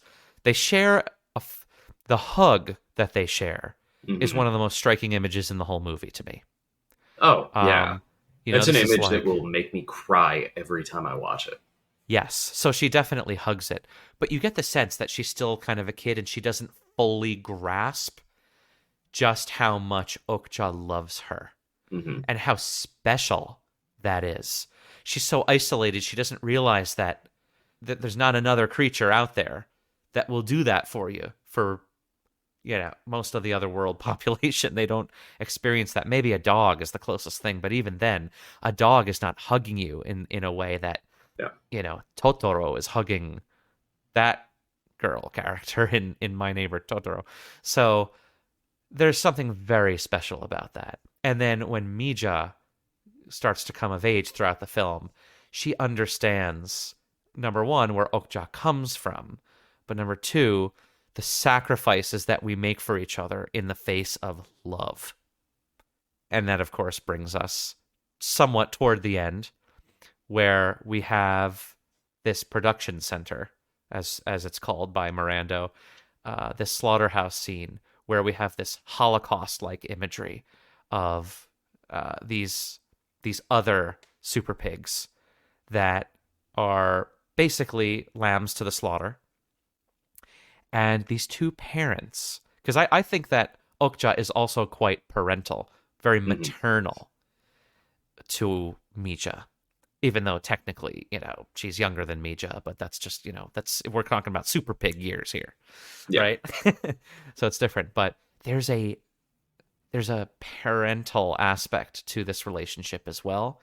And when we see, I got to tell you, man, when we see that those set of parents, Mm. with the father one, I think, puts his snout on the electric fence and takes those shocks, and the mother kind of hits the piglet through the fence, and then Mija and Okja hide the piglet and smuggle him out.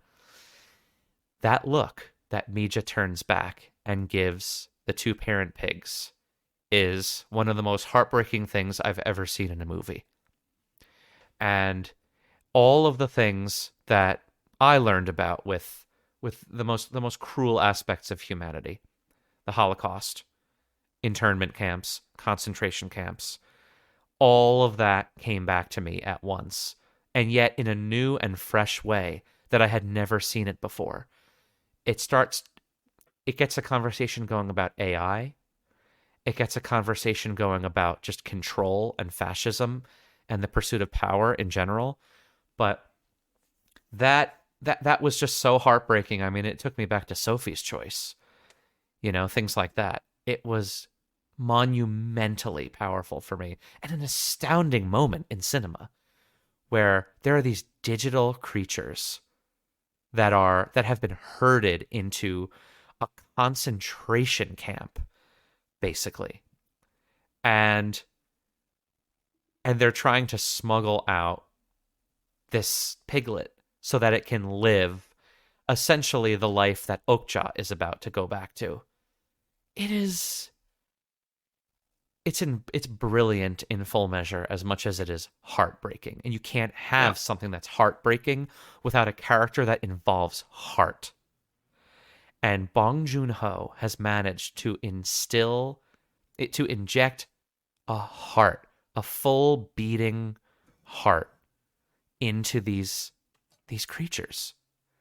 And I think it's just one of the most incredible achievements I've seen with CGI used in a way that gives us story, that makes us feel, and changes the way that we feel about the world we live in. And it makes us appreciate each other and the love that we have for each other so much more. After I watched that, I just wanted to run to my parents and hug them. So, John, before we go to this closing sequence and closing image, real quick, because there's so much to talk about here, but we haven't talked much about Jay and the ALF, the animal. What is it again? It's the animal life. Animal Liberation Front. Animal Liberation Front, exactly. Which I believe is actually a real organization. It is a real organization. That's fascinating, isn't it? Yeah. Led by this character Jay, and they're sort of these very liberal, animal lover young people that have congregated and formed this alliance to try and save Okja. And I was just wondering if you had any thoughts about the ALF, because that is a big part of this movie. And actually, I would like to tell you one thing that I thought was really cool with the ALF. It's the true exposition of the ALF that Bong uses Annie's song by John Denver in this slow motion sequence where Okja, they're running in the the mall, and she's knocking all this stuff over, and she falls over, right, and she's got glass shards of things in her, and there's Annie's song starts playing, and I just thought it was one of the best uses of that song. It was, again, the tone shifts that he manages, but it's really the moment that Mija realizes that there are people here that are on her side, because she seems to be battling everyone until these mysterious people come, and we see them in slow motion fighting people with spray and just kind of pushing them down and saying, "Hey, I don't want to fight you, but I'm sorry for what I'm pushing you down." She's just kind of watching these people in disbelief as the song plays, and it's almost like it's a really cool it's a cool piece of music that illustrates to us that she's having this epiphany, this revelation of, wait, there are people here that are on my side. There are people that care. And it's such a tender, interesting moment. And it works so well leading into this next scene where they try to smuggle Okja away back to safety. Well, not back to safety, but they want to carry out a whole kind of master plan to give Okja back to them so that they can recover her later and so on. But what did you think of Jay as a character and this ALF? What are some thoughts on that? Yeah, I mean, the thing I find really fascinating, and this goes again back to the casting choices that were made during this film. If Yeah. this was a film that was being cast by an American studio primarily, I mean, Netflix is an American studio, it's an American company, but Hmm. in the behind the scenes of this, they basically gave Bong Joon Ho carte blanche. They basically gave him a $50 million check and Yeah. said, "Have at it. We heard how much you hated working with Harvey Weinstein. Go nuts." Right. And you look at choices that were made, like Gyllenhaal, who normally plays a very masculine type of character, Hmm. playing this character who is admittedly somewhat masculine in his character's character personality when he's on air. But he's very flamboyant. He's very anti Gyllenhaal in a way. And you have the same thing here with Paul Dano's Jay. If this was being run by Warner Brothers or at the time 20th Century Fox before Disney bought it, I think you would have seen a more traditionally masculine actor in this role. I think you would have Hmm. probably seen somebody more akin to maybe not what Chris Pratt started to become post Hmm. Guardians of the Galaxy, but I think you Interesting. would have seen more of a kind of like a beefy, muscular dude who is this almost antithesis, this counter character, like even potentially like a Gerard Butler. Hmm. I could totally see, Playing Jay? yeah, I could totally Huh. see casting directors for studios making a choice like that, and it would be the wrong choice I see. because that is kind of the stale casting choices that I've seen come out of stuff like Yeah. that, where you want a name and you're gonna go with a guy who's probably hot Yeah. and also is a guy who would absolutely beat the shit out of people if they Yeah. got in his way, which is But the yeah. opposite of the credo of the ALF, like we established, where they're apologizing to people for pushing them. Hmm. So you have somebody who's a little smaller in stature, a little more Yeah. normal in appearance, a little more Yeah. unassuming, And and very yet, sensitive. yes, very sensitive, Yes. which was why Paul Dano was perfect for this Hmm. because he informs who this character is and why this is the best version of this character that it could be. Because in that same breath, this is a guy who doesn't beat the shit out of people to get his means. But when he's double crossed by Kay, when Kay lies, what does he do? He beats the shit out of him. Yes. And yet, that scene adds another layer to the character Hmm. of Jay because you don't expect a character like that to be violent Absolutely. and break the credo where we don't harm people or animals. Right. And it makes him more complicated as a result. And that's what I love about the ALF as well, and how the ALF also highlights, like we were talking about before, where my take on this film is not that it's an anti-meat consumption film, but Yeah. it is more about ethical consumption and generally about balance. Because the character Silver, who's also in the ALF, he is practically collapsing because he is refusing to eat any food, even Right. vegetables, because he wants to leave as little of a footprint as possible. And that is equally as extreme as the level of meat consumption that a company like Mirando wants to push. Right. And so So that's yeah. what I love about the ALF in this film in particular.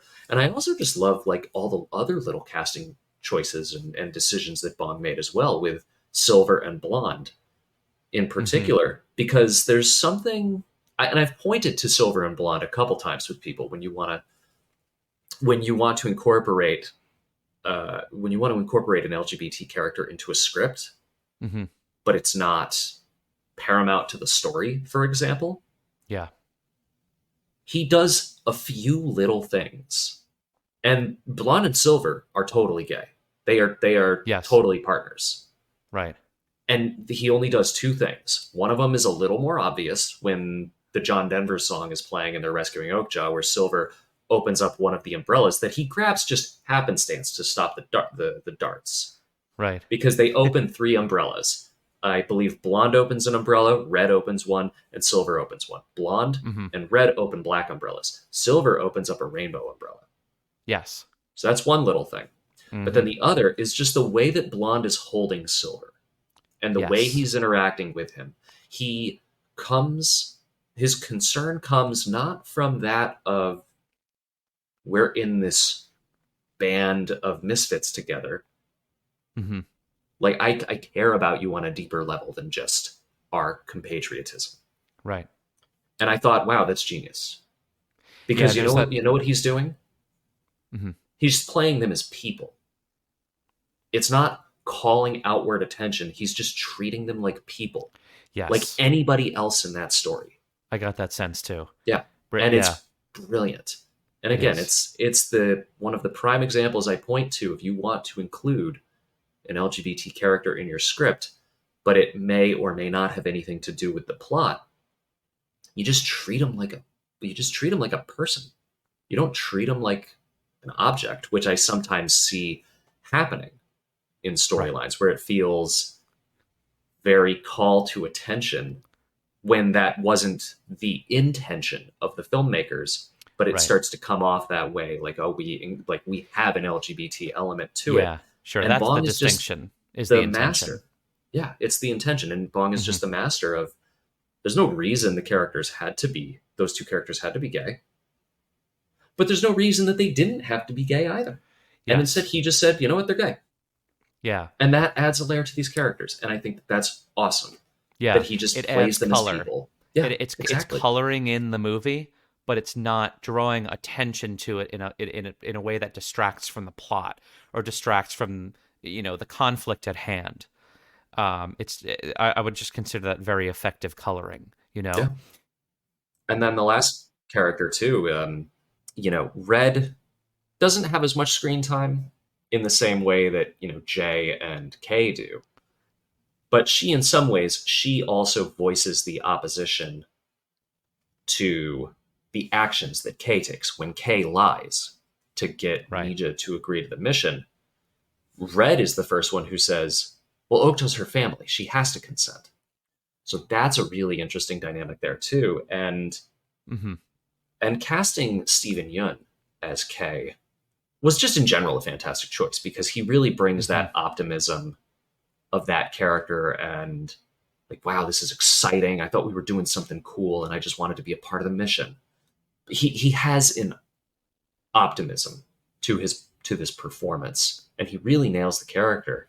Yes. And he does round out the optimism to Jay's foil, which is a bit more shrewd and a bit more businesslike. And a little fun fact about Steven Yeun's inclusion in the film is that I think he caught wind that this film was being made. He really wanted to work with Bong Joon Ho. And then while he was working with Bong Joon Ho, he got a call from Bong Joon Ho.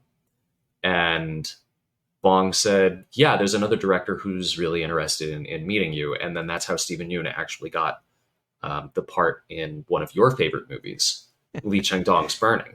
Yeah. So if it weren't for Bong, he wouldn't have been in Burning. Of course, he's being sarcastic there. Yeah, but what are you talking about? Burning's one of your favorite movies. But yes, that's a conversation for another day. But Steven Yeun, he's been in a million different things, and he's always so good. He kills it. And yeah, that character really shapes. It goes into this thing. The film. shapes a lot for the film. And I think a very big difference between the quote unquote business of the ALF and the business of the Mirando Corporation, for example, is that I think this is a love story, right? In this movie, love saves the day. The bond and the love between Okja and Mija are that rules all, right? And that's what wins in the end, and that's what's so beautiful about this. And I think that what translates to these two different groups is, yes, J beats the shit out of K when he sees him as a traitor, but their relationship repairs because K proves himself to be a person of loyalty, and he truly regrets making the mistake that he did. And of course, Jay says you're banned forever, but then later on, K is back in the post-credit sequence, of course, even. K is back in there, and they're all putting their hats on, getting ready to take it to the Mirandos again. But the difference between these two these two organizations, is that you get the sense that everyone at Mirando hates each other. Even the mousy assistant says something like, "Oh, she just can't get enough of herself," talking about Lucy, right? They're all kind of talking behind each other's backs. They're all in it just for the money. They're these shady characters that do these unethical things because they have to protect, their own credo. But their credo just amounts to, I need to get paid. Yeah. Whereas ALF is fighting for what they believe in to be justice. It's a certain type of leadership that's necessary on the part of Jay, but it's in the pursuit of a justice that the world needs, right? And the big difference is everyone in the ALF, they love each other. They appreciate each other. They jump off the truck and take the beating from the police for each other. Like you were saying, gold and silver. That was another moment where, one of them jumps off the truck to just hold the other one and take the beating and to be there for him. That was incredibly emotional, and you barely know these characters. So, but everything, Lucy hates Nancy. Nancy hates Lucy. Frank is just kind of there as an object to bounce ideas off of. The assistant is just annoying. Everyone hates. He thinks that everyone loves him at first, but then he realizes that he doesn't. No one loves him, really. Dr. Johnny, which is why he's so depressed. No one loves Dr. Johnny, especially Lucy. Lucy does nothing except... Sit down. You're a deadbeat. Yeah. Even in public, she kind of ridicules him at the parade. Yeah. Kind of a thing. She just has nothing but loathing for him. These people all hate each other with a passion. But the ALF loves each other with a passion. And the difference between those two things is meteoric in this movie. And I feel like Bong is showing that as a big difference between these two groups, even though they are both so flawed in their own ways, and their own logic is twisted, and leadership is so difficult, and all the rest. So it's just very fascinating, that group of people. I'd like to go into the closing, John. I'm going to quickly summarize what happens here, and then I want to get your take on it. So after the very evil and dark scene at the production center, they smuggle out the piglet. We open on Mija, laying down again in this nature environment, peace and solitude, right? Then we reveal that they're at the watering hole, and she's with Okja behind her, and behind her, the little piglet jumps into the falls into the watering hole. So the three of them are there together. And then they go back to Grandpa's house.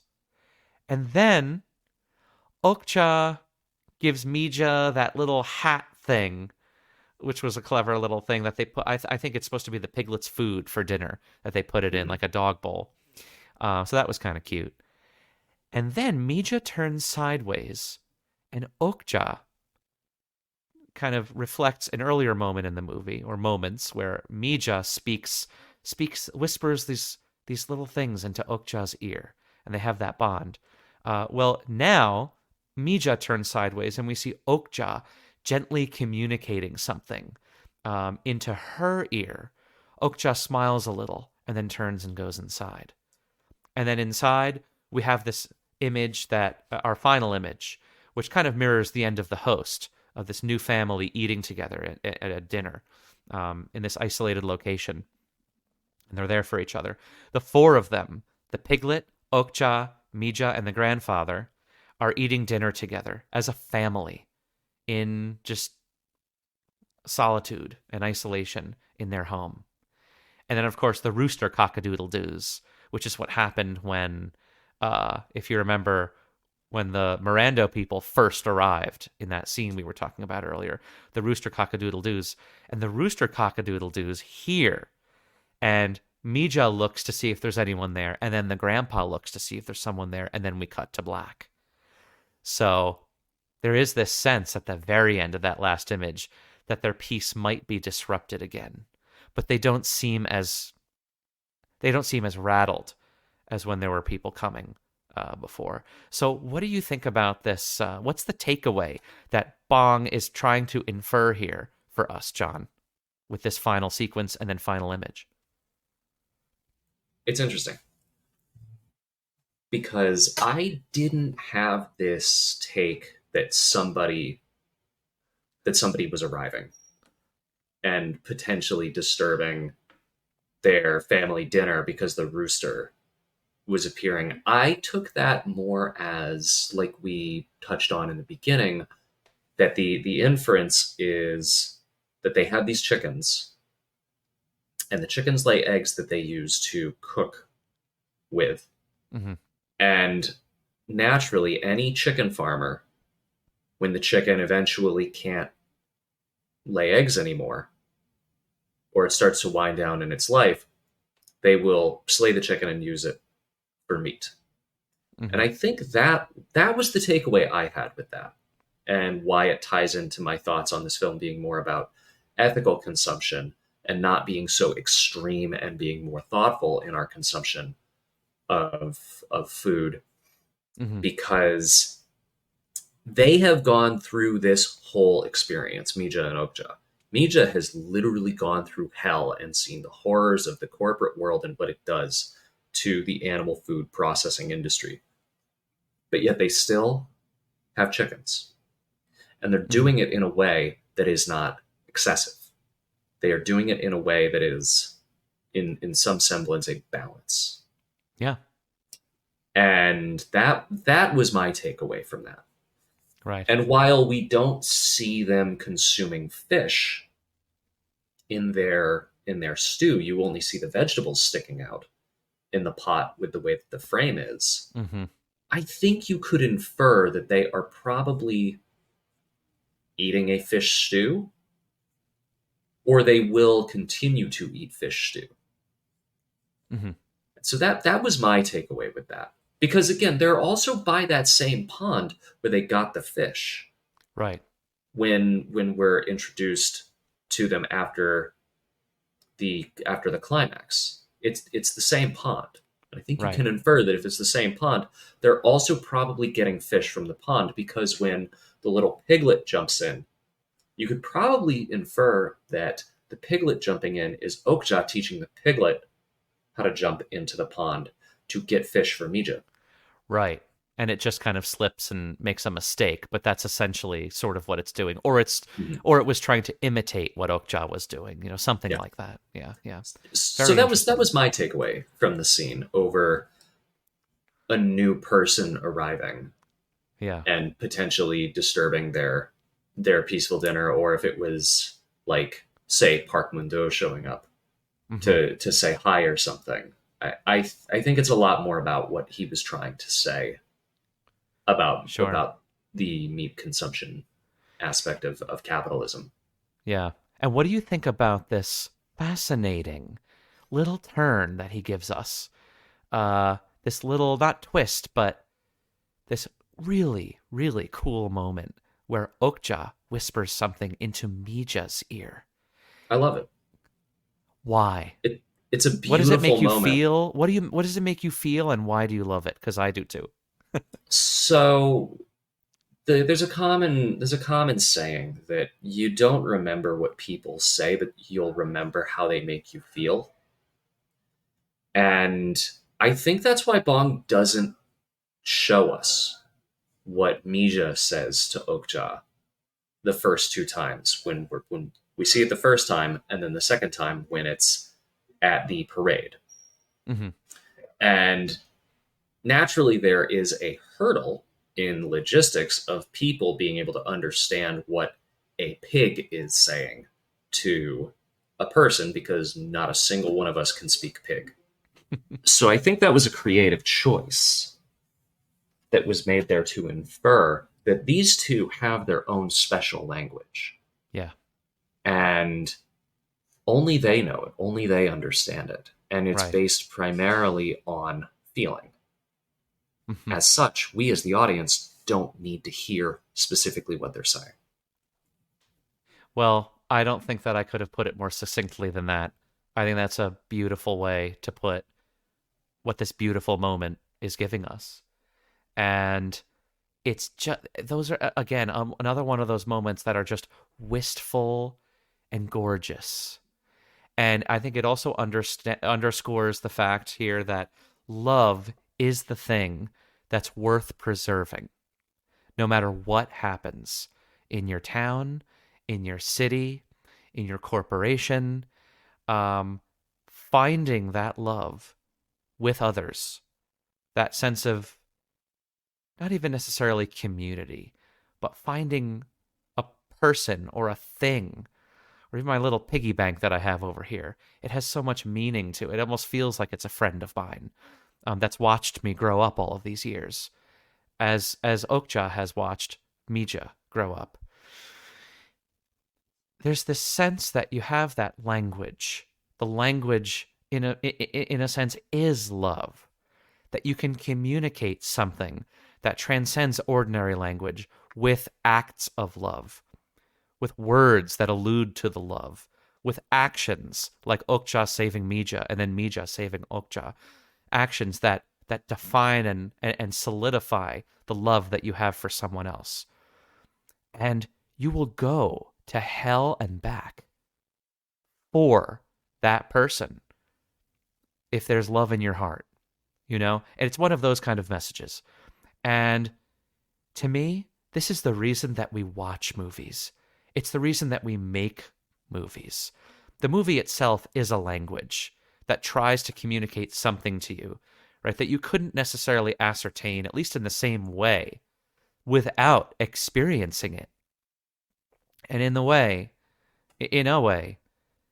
this connection between Okja and Mija is like a movie. That language is like the language of a movie. This movie that's giving us that idea. And we don't necessarily have to explain exactly what the language is. In the same way that we try to on this podcast, but we can't always explain exactly how and why a movie makes us feel the way that it makes us feel in that moment. But we know that it's there.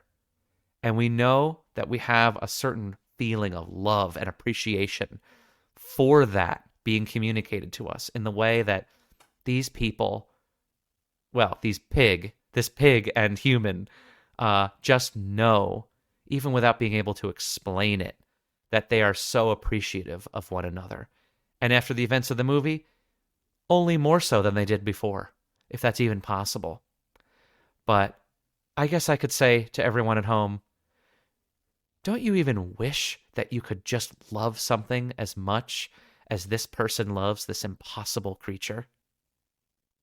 And I'd like everyone to ponder that, because that's what this movie is saying. Love the people and the things that you love unconditionally, okay? Because love can make things that don't necessarily make sense make perfect sense to you, and that's all that matters. The question that I would like to pose to all of our listeners for this episode is there something special about a certain pig in your life? Tell us about the special pig in your life, whether it's a cartoon character or a stuffed animal, or it could just be an experience you had with a real pig. I know I have many, and I sort of already told you about my little piggy bank over here. But tell us about your special pig. I'd like to extend again a huge thank you to Jon Bewley for coming back to the podcast and speaking so eloquently to us about such difficult and lofty things that this movie has to offer. Thank you so much for coming on the podcast again, Jon. Oh, it was my pleasure. It was my pleasure, buddy.